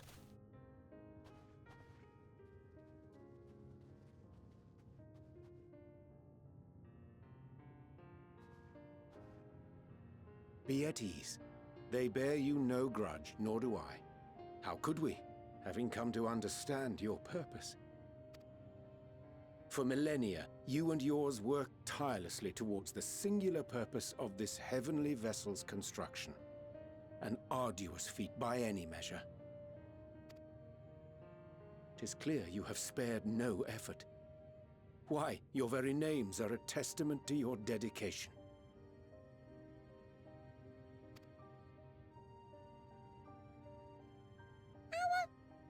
Our names? I'm not sure I understand what you're getting at. Names are an expression of the self, a declaration of one's hopes and aspirations.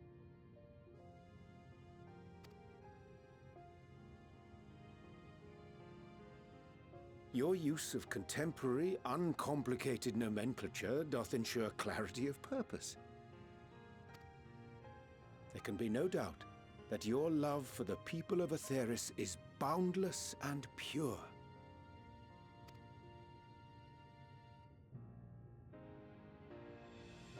Yes!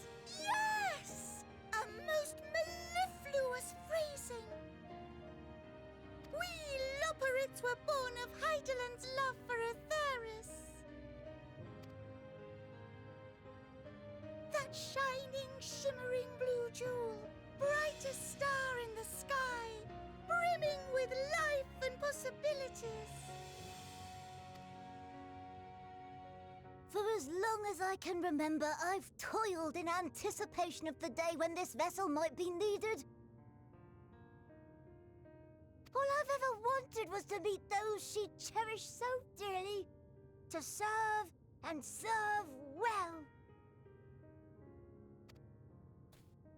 That goes for all of us, don't you see? So help us help them. Lead them here where we can keep them safe.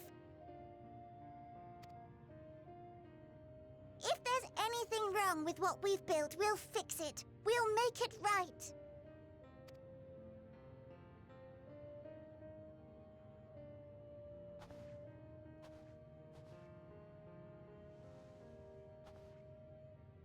Your works want not for repair. Yet there remaineth much for you to learn of men, and your own kin besides. Singing Way, thy name bespeaketh more than the simple marriage of rhythm and rhyme. The songs of Aetheris are beyond counting, and span the length and breadth of emotion. Maps are monuments to man's pioneering spirit and his devotion to charting the furthest reaches of our star. Many have devoted their lifetimes to exploratory pursuits, to venture unto the highest mountains and the deepest oceans in search of unknown frontiers.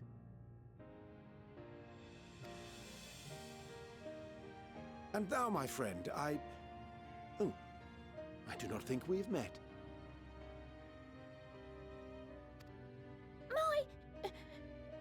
My name is Puddingway.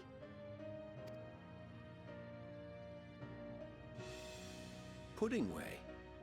Yes, indeed. A name of deep and abiding significance, I'm sure, but one perhaps better communicated through delicious deeds than tasteless words. A judicious application of fey magics at a later juncture may be appropriate.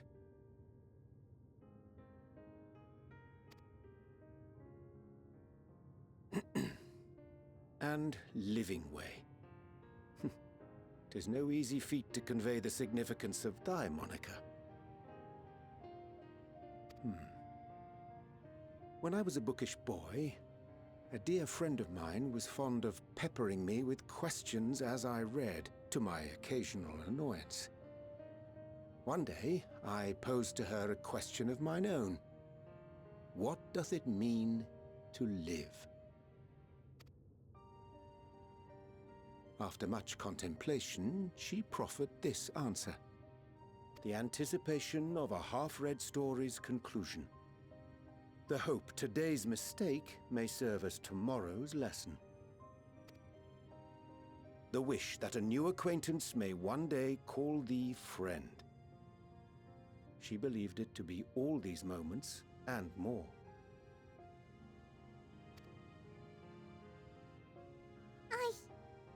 I want to understand, but...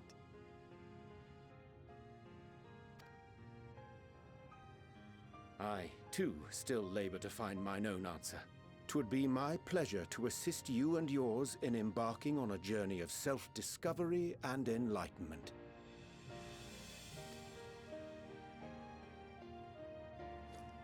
For thee.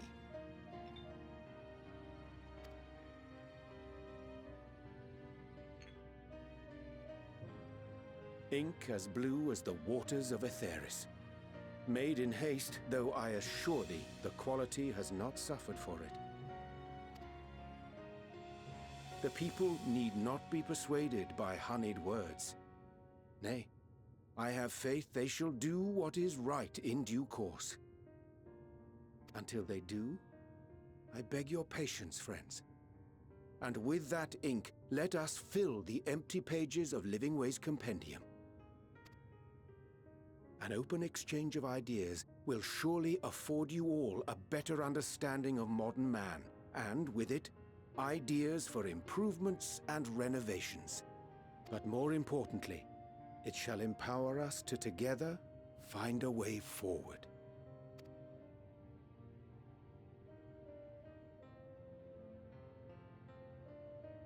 I hope you're right. Thank you for this lovely gift.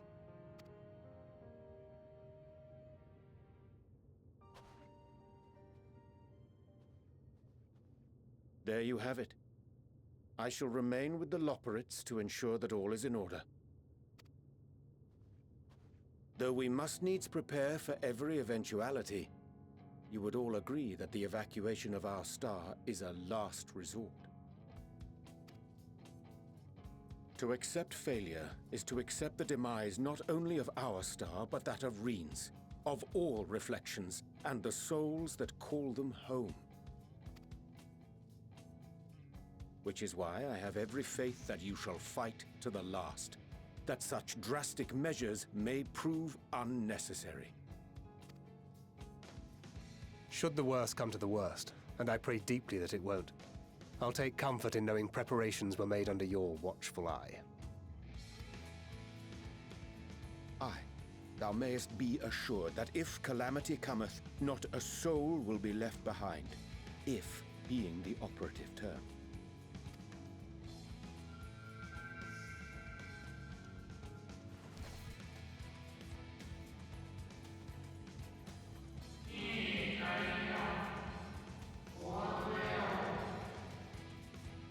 That flower, how came it into your possession?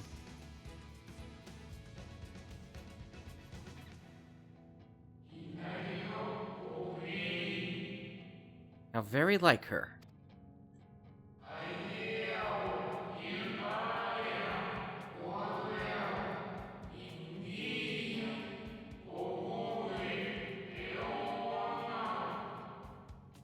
Guided by its light, you may come to know her true intentions, intentions which remain a mystery even to us.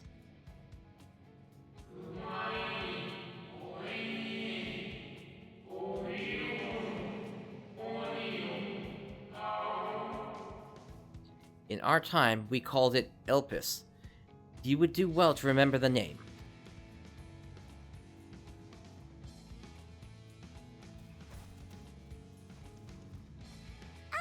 I hate to interrupt, but I feel like I need to make amends for all the secrecy.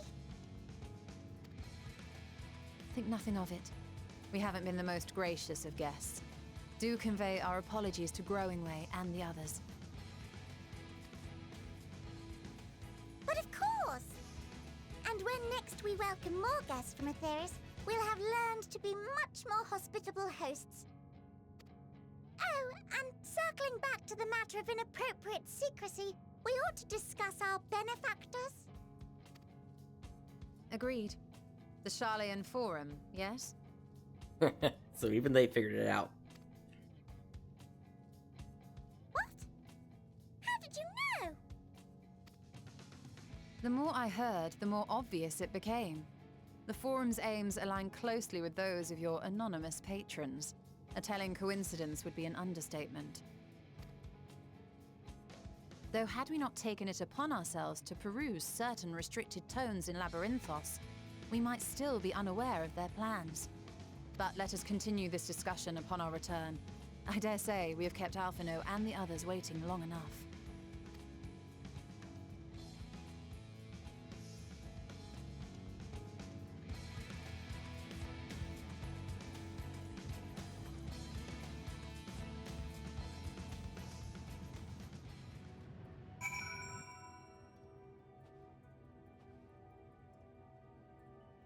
Alright.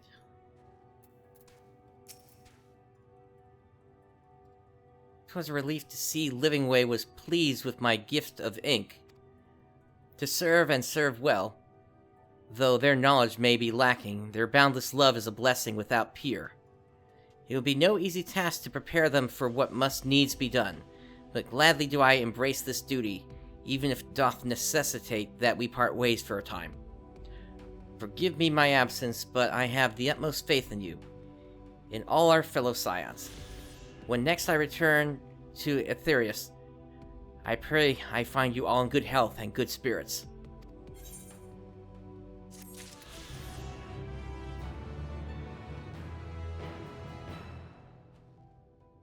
Alright. Let's get ourselves back to Aetherius.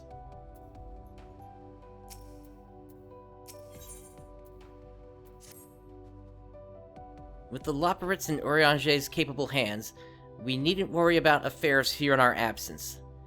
Knowing now the face of their earthly collaborators, there's much to discuss with Alphino and the others. Let us return to the Tower of Babel. Our battle for the star will soon begin in earnest, and we must be prepared.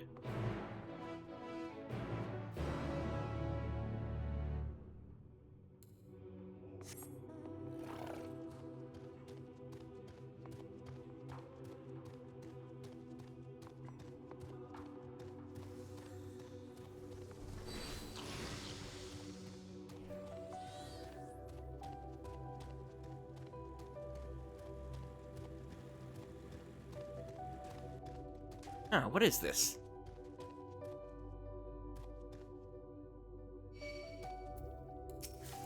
Some sort of a floating eye.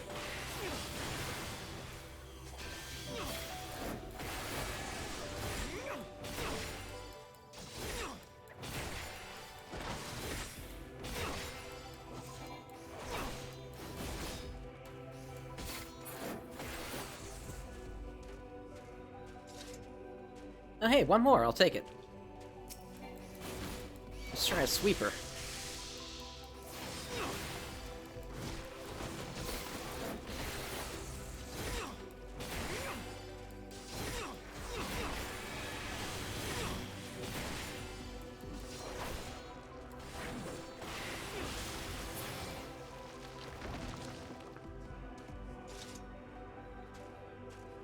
Alright.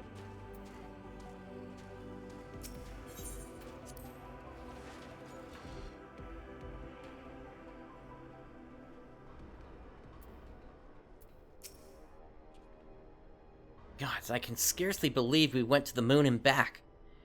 But we'll have time to reflect on that later. Right now, we need to head back to Camp Broken Glass and deliver a thoroughly detailed report to Lucia.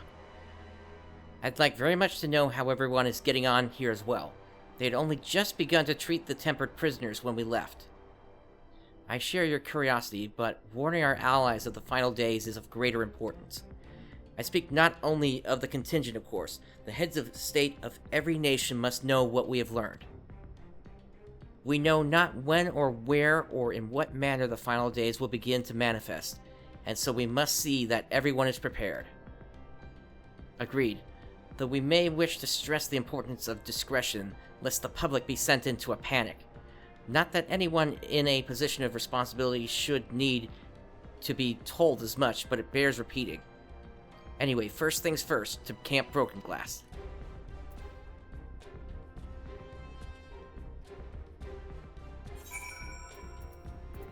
To Camp Broken Glass. Let's see what's become of the world.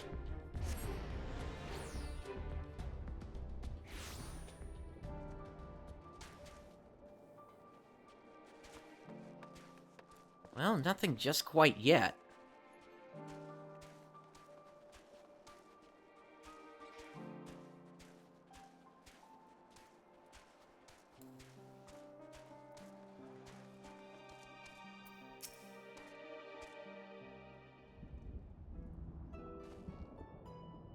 It's good to see you all again. No worse for your lunar adventure, I hope. We've done what we can for now, and believe me, we intend to tell you all about it. But before we do, might you tell us what's become of Garlemald in our absence? We succeeded in subduing the tempered inside the Tower of Babel. We took many alive, but combined with those who were already in our custody, the number requiring care has grown exponentially. The inclement conditions here have made it difficult, if not impossible, to treat them all here, and so we have petitioned the aid of the allied nations. Some are understandably hesitant to proffer assistance, particularly those that were recently subject to imperial occupation. That said, several others have agreed to grant them refuge for treatment. With the assistance of your fellow scions, we endeavor to see them safely transported and subsequently cured of their tempering. Will all the tempered be relocated? Not all, no. We have sufficient shelter to attend to those whose treatment has begun, and enough healers have volunteered to remain until their patients have recovered. Julius is one such patient, though he is not yet fit to receive visitors. Truth be told, it was a miracle he and those in his company were not harmed in the chaos. If not for Alphino and Alzay's timely assistance, I dare say none of them would be with us today.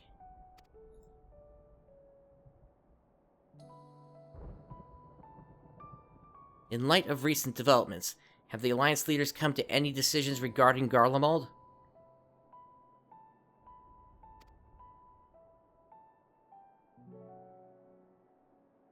Given the tremendous ramifications of what has happened there, it will take time to determine what must be done. In the meantime, they intend to work with the Eastern Alliance to keep a close watch over the provinces. We have other news to share. Shortly after Anima was defeated, we received reports that each and every tower has vanished. For a mercy, the process was apparently not quite as violent as that you experienced in Thavnir. Those who were trapped within them have been rescued and are receiving treatment. To hasten this endeavor, the beast tribes have received instruction in the magics needed to cure tempering. Master Matoya is no doubt thrilled the Mother Porksea affords her so many visitors. Yes, we are grateful for her ongoing efforts, as well as those of our comrades near and far. As for the contingent, several of our members have been granted leave to return to their homelands after the transfer of Tempered has been completed. Lucia and I will remain, along with a small force to continue offering aid to those here in Garlemald. The Empire may be no more, but there are yet those who call these lands home. I believe that accounts for recent events here. So, what of the Moon and the Telophoroi?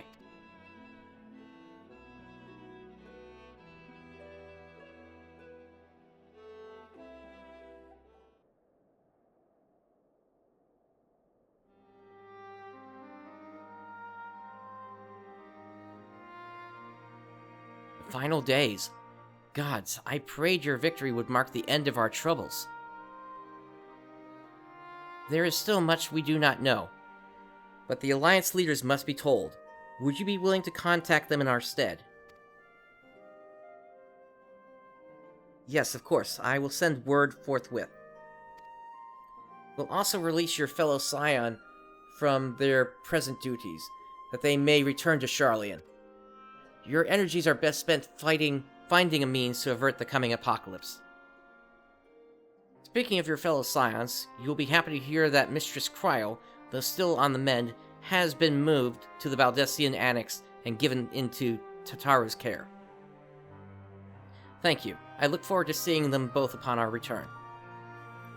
Let us be on our way then. One last thing, if I may. After your confrontation with Zodiark, you said Xenos took his leave, and in all likelihood has returned here to Garlemald. I have a mind to dispatch scouts to try and ascertain his whereabouts, but first wish to ask if you believe there is merit in doing so.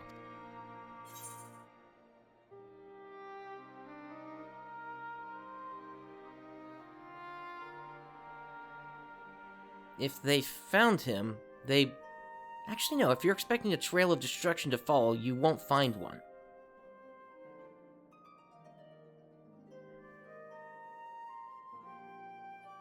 Aye, you are the only foe he considers worthy. And even if my men found him, who but you could even hope to bring low that monster? Pray forget I entertained the notion. Well, on the subject of Xenos, the 10th Legion has made an official proclamation. They denounce the Crown Prince and condemn his role in the Empire's downfall. His very title has become a source of shame among his former subjects, and its continued use serves only to hinder relations with foreign nations. For this reason, he has been declared... For this reason, he has been declared as Xenos Viator Galvus, outcast and enemy of Garlemald.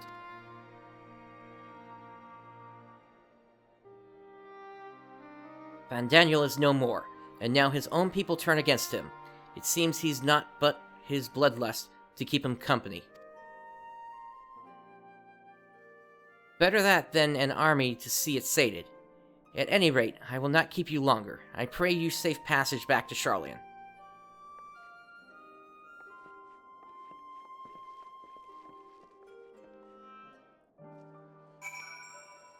Alright, let us return back to Sharlayan.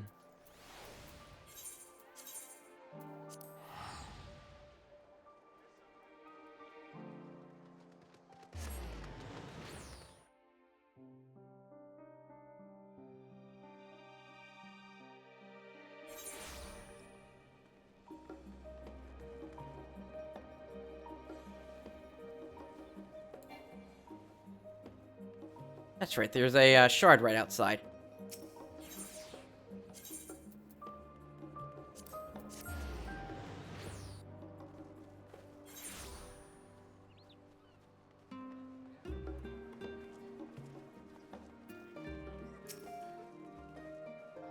Welcome back, Prince. We were so terribly worried about you. Though it is plain I have caused my own fair share of worry, and for that, I apologize. Heidelin called to me that day when you entered the Tower of Babel. Her pleas were faint but desperate, and I knew at once she required a vessel to carry out her will. What came after feels like a dream barely remembered, my body flowing through the life stream towards Garlemald. When I regained consciousness, I was all aches and frostbite, exhausted of ether. So exhausted, in fact, I could only laugh, for it was in that moment I understood Raha's weariness from the Tower of Zot. Would that I could laugh at a time like this. Though we prevented Zodiark from being unleashed upon the world, I am curious to know what else took place there on the moon.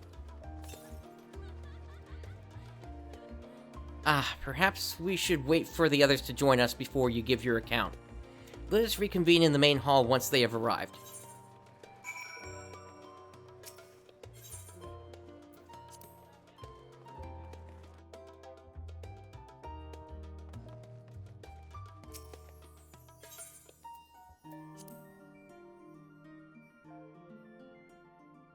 Is this gonna be another of those?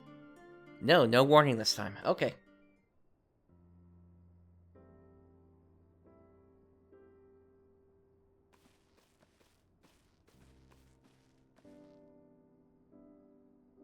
Sorry to have kept you all waiting. Not at all. We understand you've been quite busy. Will Urianger be joining us? Duty keeps him away, I'm afraid, though Prince can explain why better than I. Where to begin?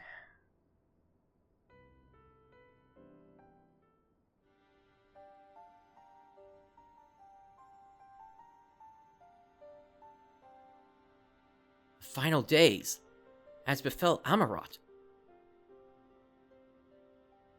And we are to escape via the moon. What of the source and its reflections? I have no intention of standing by while the world falls to ruin. So how do we stop this? Unfortunately, we have no answers at present. If the celestial currents have grown stagnant, as was the case in the time of Amarat, the solution would be to alter the flow of ether throughout the entirety of the star. The ancients accomplished this by summoning Zodiark, sacrificing half the star's population in doing. But it should go without saying that such a sacrifice cannot be repeated. Which leaves us with the daunting task of identifying the underlying catalyst for the final days, a feat which even the Amaratines could not accomplish. Unfortunately, we've found no clues in Mare Lamentorum.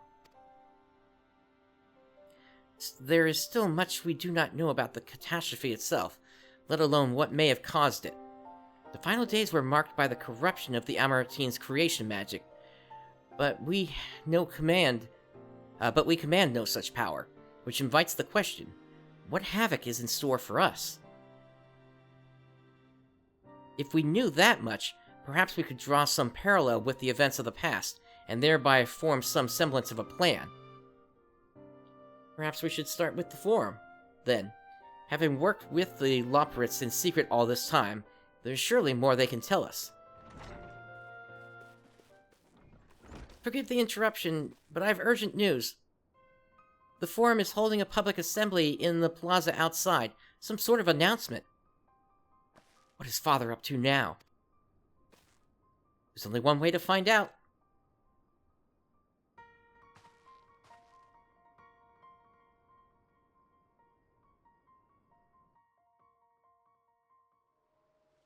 Oh, are they gonna cause panic?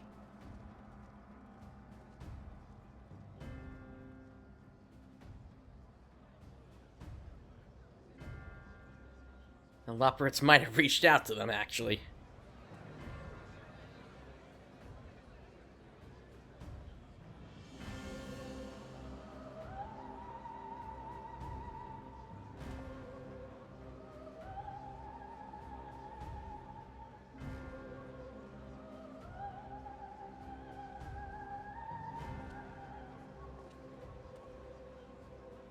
Order! Order, I say!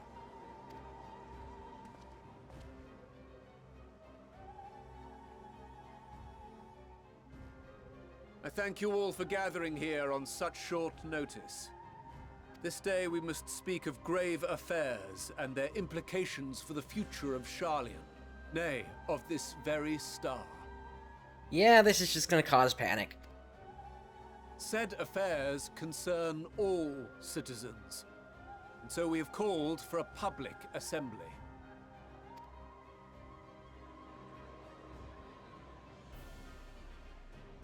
You may have heard rumors of the Loporrits and the havoc these madmen wreak abroad.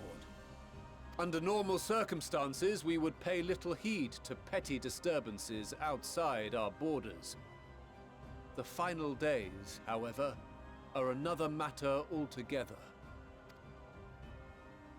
For we dare not ignore these prophetic words of Eld. The Endbearers will come, ushering chaos and calamity. The final days descend and devour the very star. I've never heard this prophecy. Is it true? Will all that really happen? Calm yourselves. The time has come to speak of the Forum's most sacred duties. But first...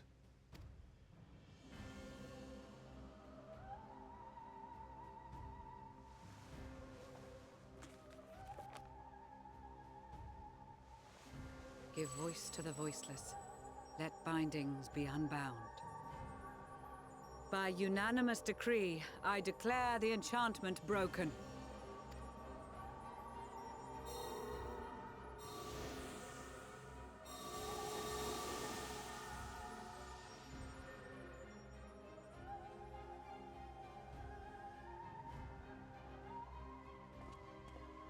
Master Leveilleur, if you would. Very well.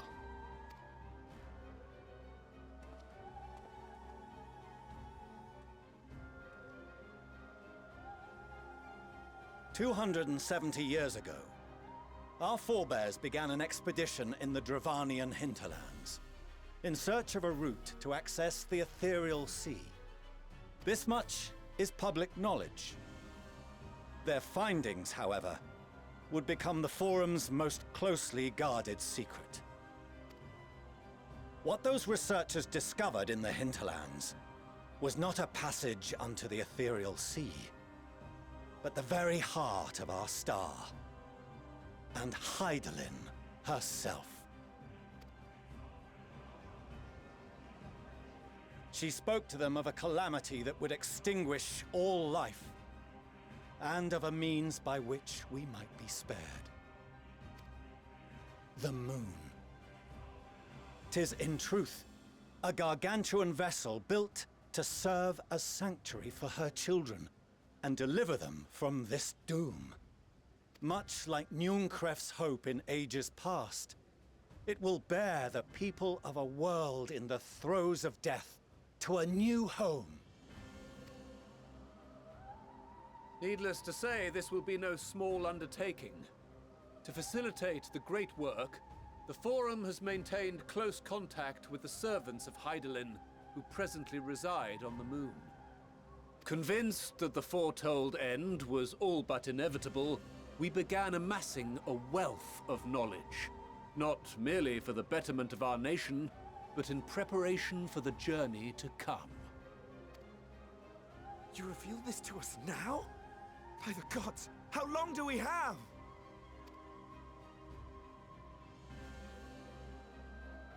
While we cannot say with certainty, we believe the hour to be nigh. We received a transmission from the moon suggesting as much not long ago. Which is why we must in earnest begin preparations for the great exodus. For his impressive contributions, and the leadership he demonstrated during our withdrawal from Dravania, we have elected Master Leveilleur to oversee this initiative.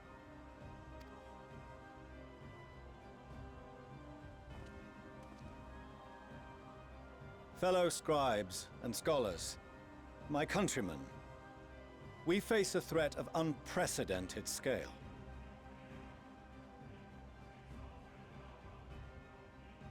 Just a thought here. Are they not going to let anybody but Sharlayans onto the moon?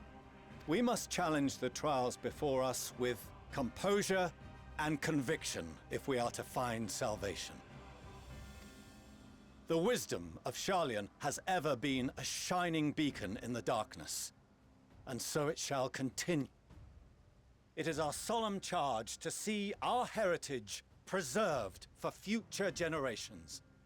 For those who will come after, we will brave a new frontier.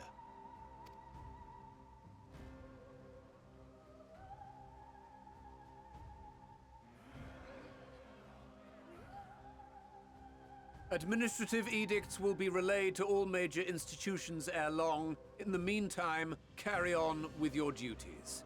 With that, I hereby call this assembly to a close.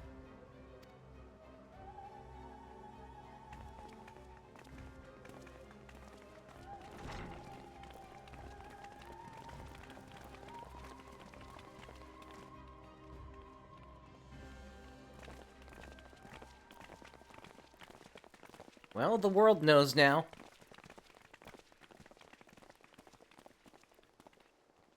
Do you remember what Mother told us when we visited home? That it wasn't until after we were born that Father seemed to lose himself in his work. If that great work of his was the evacuation of this star, then... Yes. It wasn't for his benefit.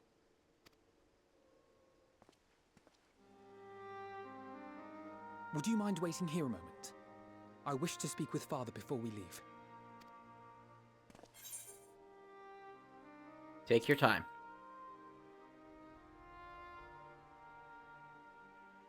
Thank you.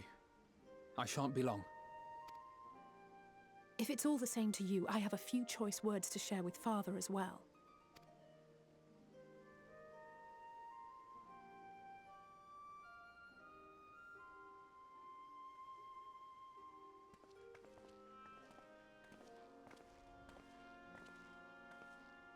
So, come to call us cowards and bid us join your fruitless battle against the inevitable. Nay, we do not object to the Forum's proposal. On the contrary, those who wish to flee have every right to do so.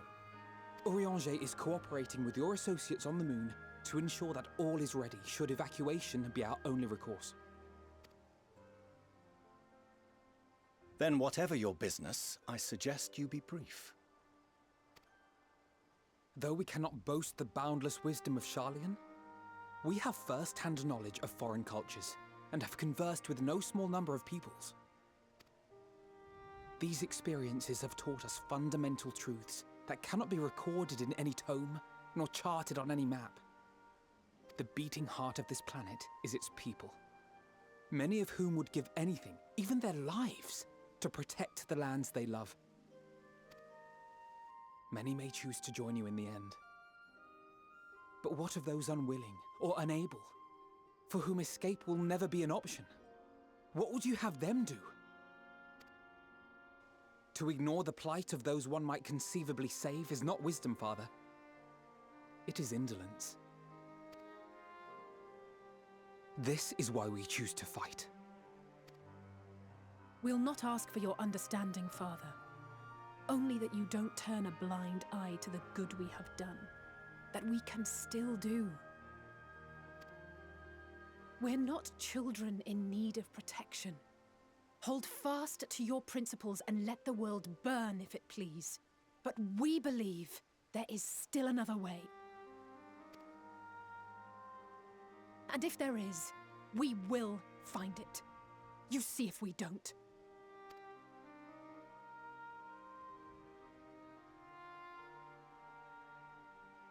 Do as you will. Just stay out of our way.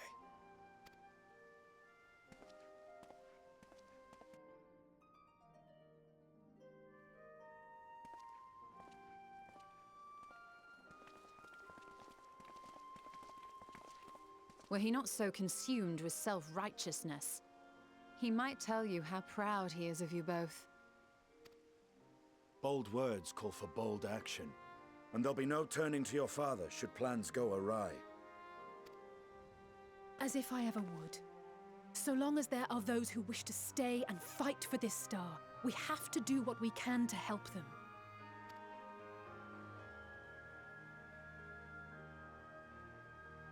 And if we're to do that, we'll need to be well rested. Wouldn't you agree? And having triumphed over what we once thought to be the source of all evil, I can think of no one in greater need of at least a dozen winks.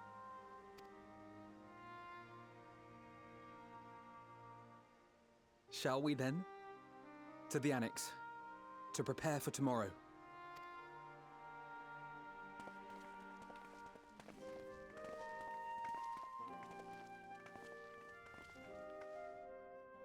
Yeah, he kind of is. But he's... to himself, he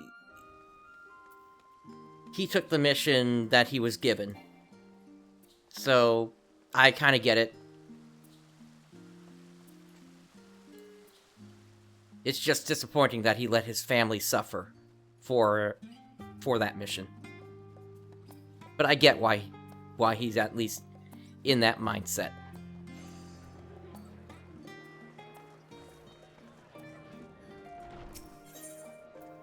Nope, over here. Cryle tells me the Forum made a rather momentous announcement, so there's to be a great exodus, is there? I'm reminded of my narrow escape from the Isle of Vile. The realization, the running, the mixture of relief and regret after.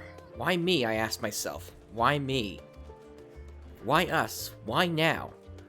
Why wonder?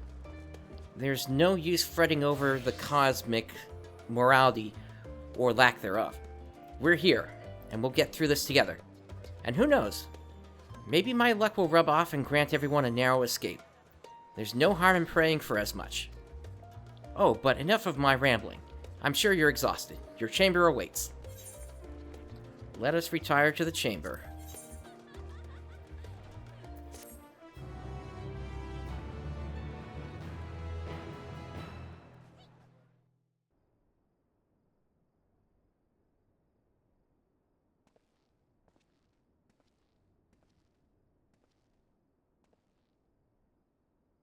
You gonna speak up, Heidelin?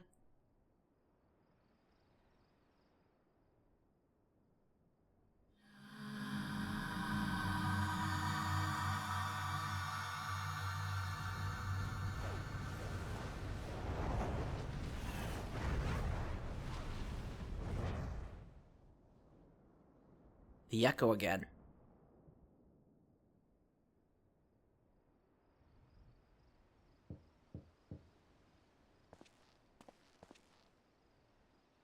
A visitor has come knocking at your door.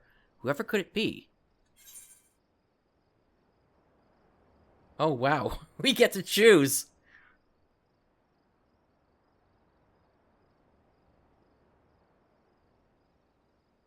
Oh, who would be the right one for this?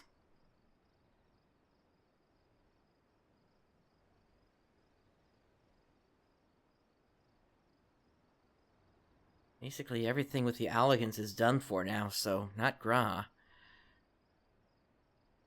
If anything, given the nature of what's going on,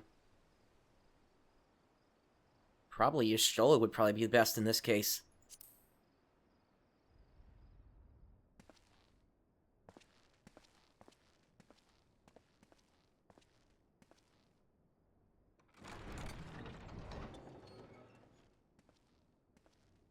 You're still awake. Good.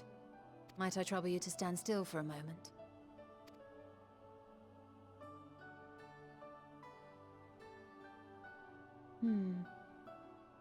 Nothing appears out of the ordinary. Checking for Xenos? A precautionary measure.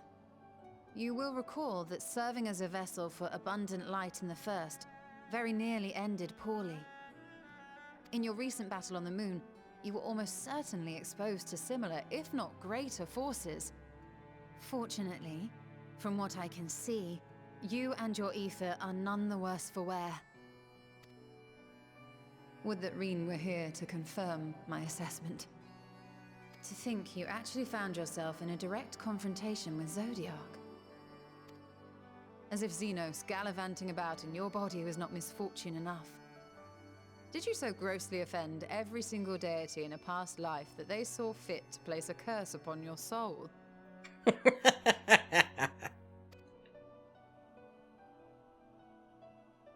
Forgive me. That was in poor taste. I recall vividly how battered and broken it was in the depths of Amarot. Would that you could have seen it with your own eyes.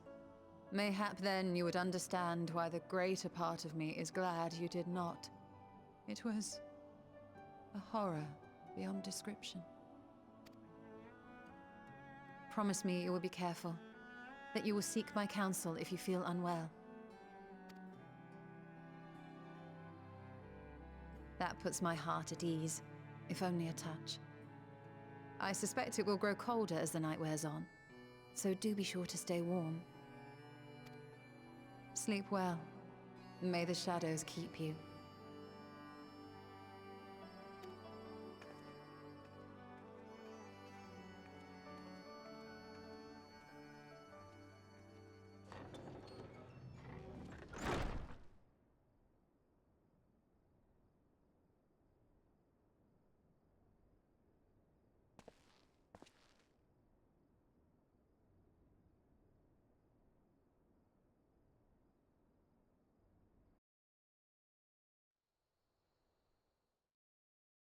A short while earlier, in the Alamagan Quarter.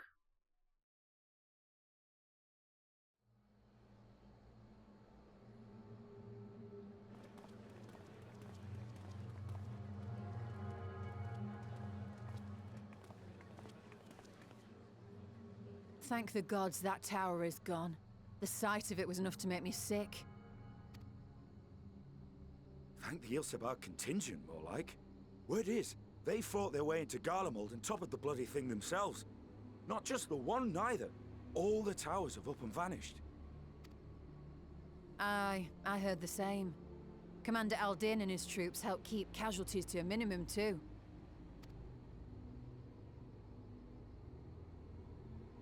But is it true they brought back tempered Garlean soldiers? As Commander Aldin tells it, they've a treatment for that now. But don't you worry. Cured or not, they've no plans to bring them into the city proper. I see. Well, that's a relief then. I know we've brothers and sisters among the lot, but I can't say I'm eager to welcome them home.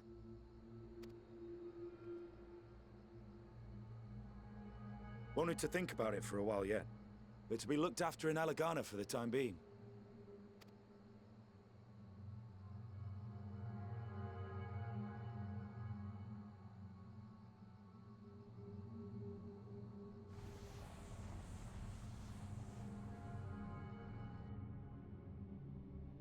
Interesting.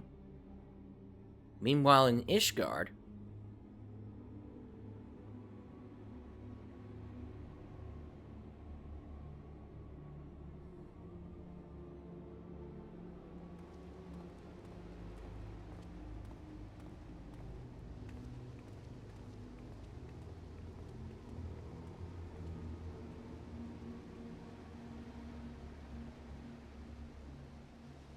another day, another commission of paramount importance.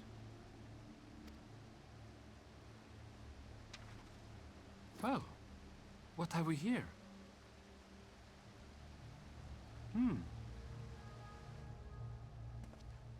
did somebody get out? Hey, are you all right?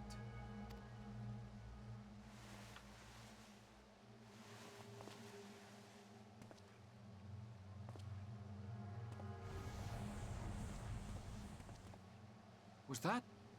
No. The shadows play tricks, nothing more.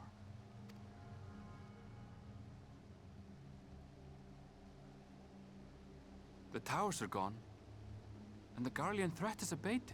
And yet, Why does it feel as though it's about to get much worse?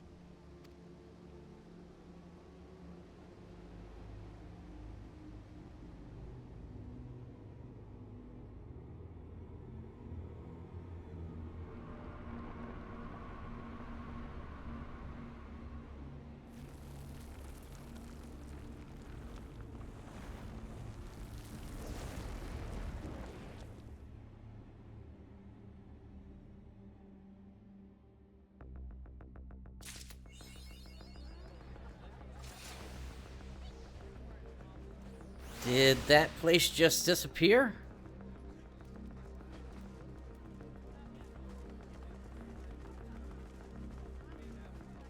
Alright.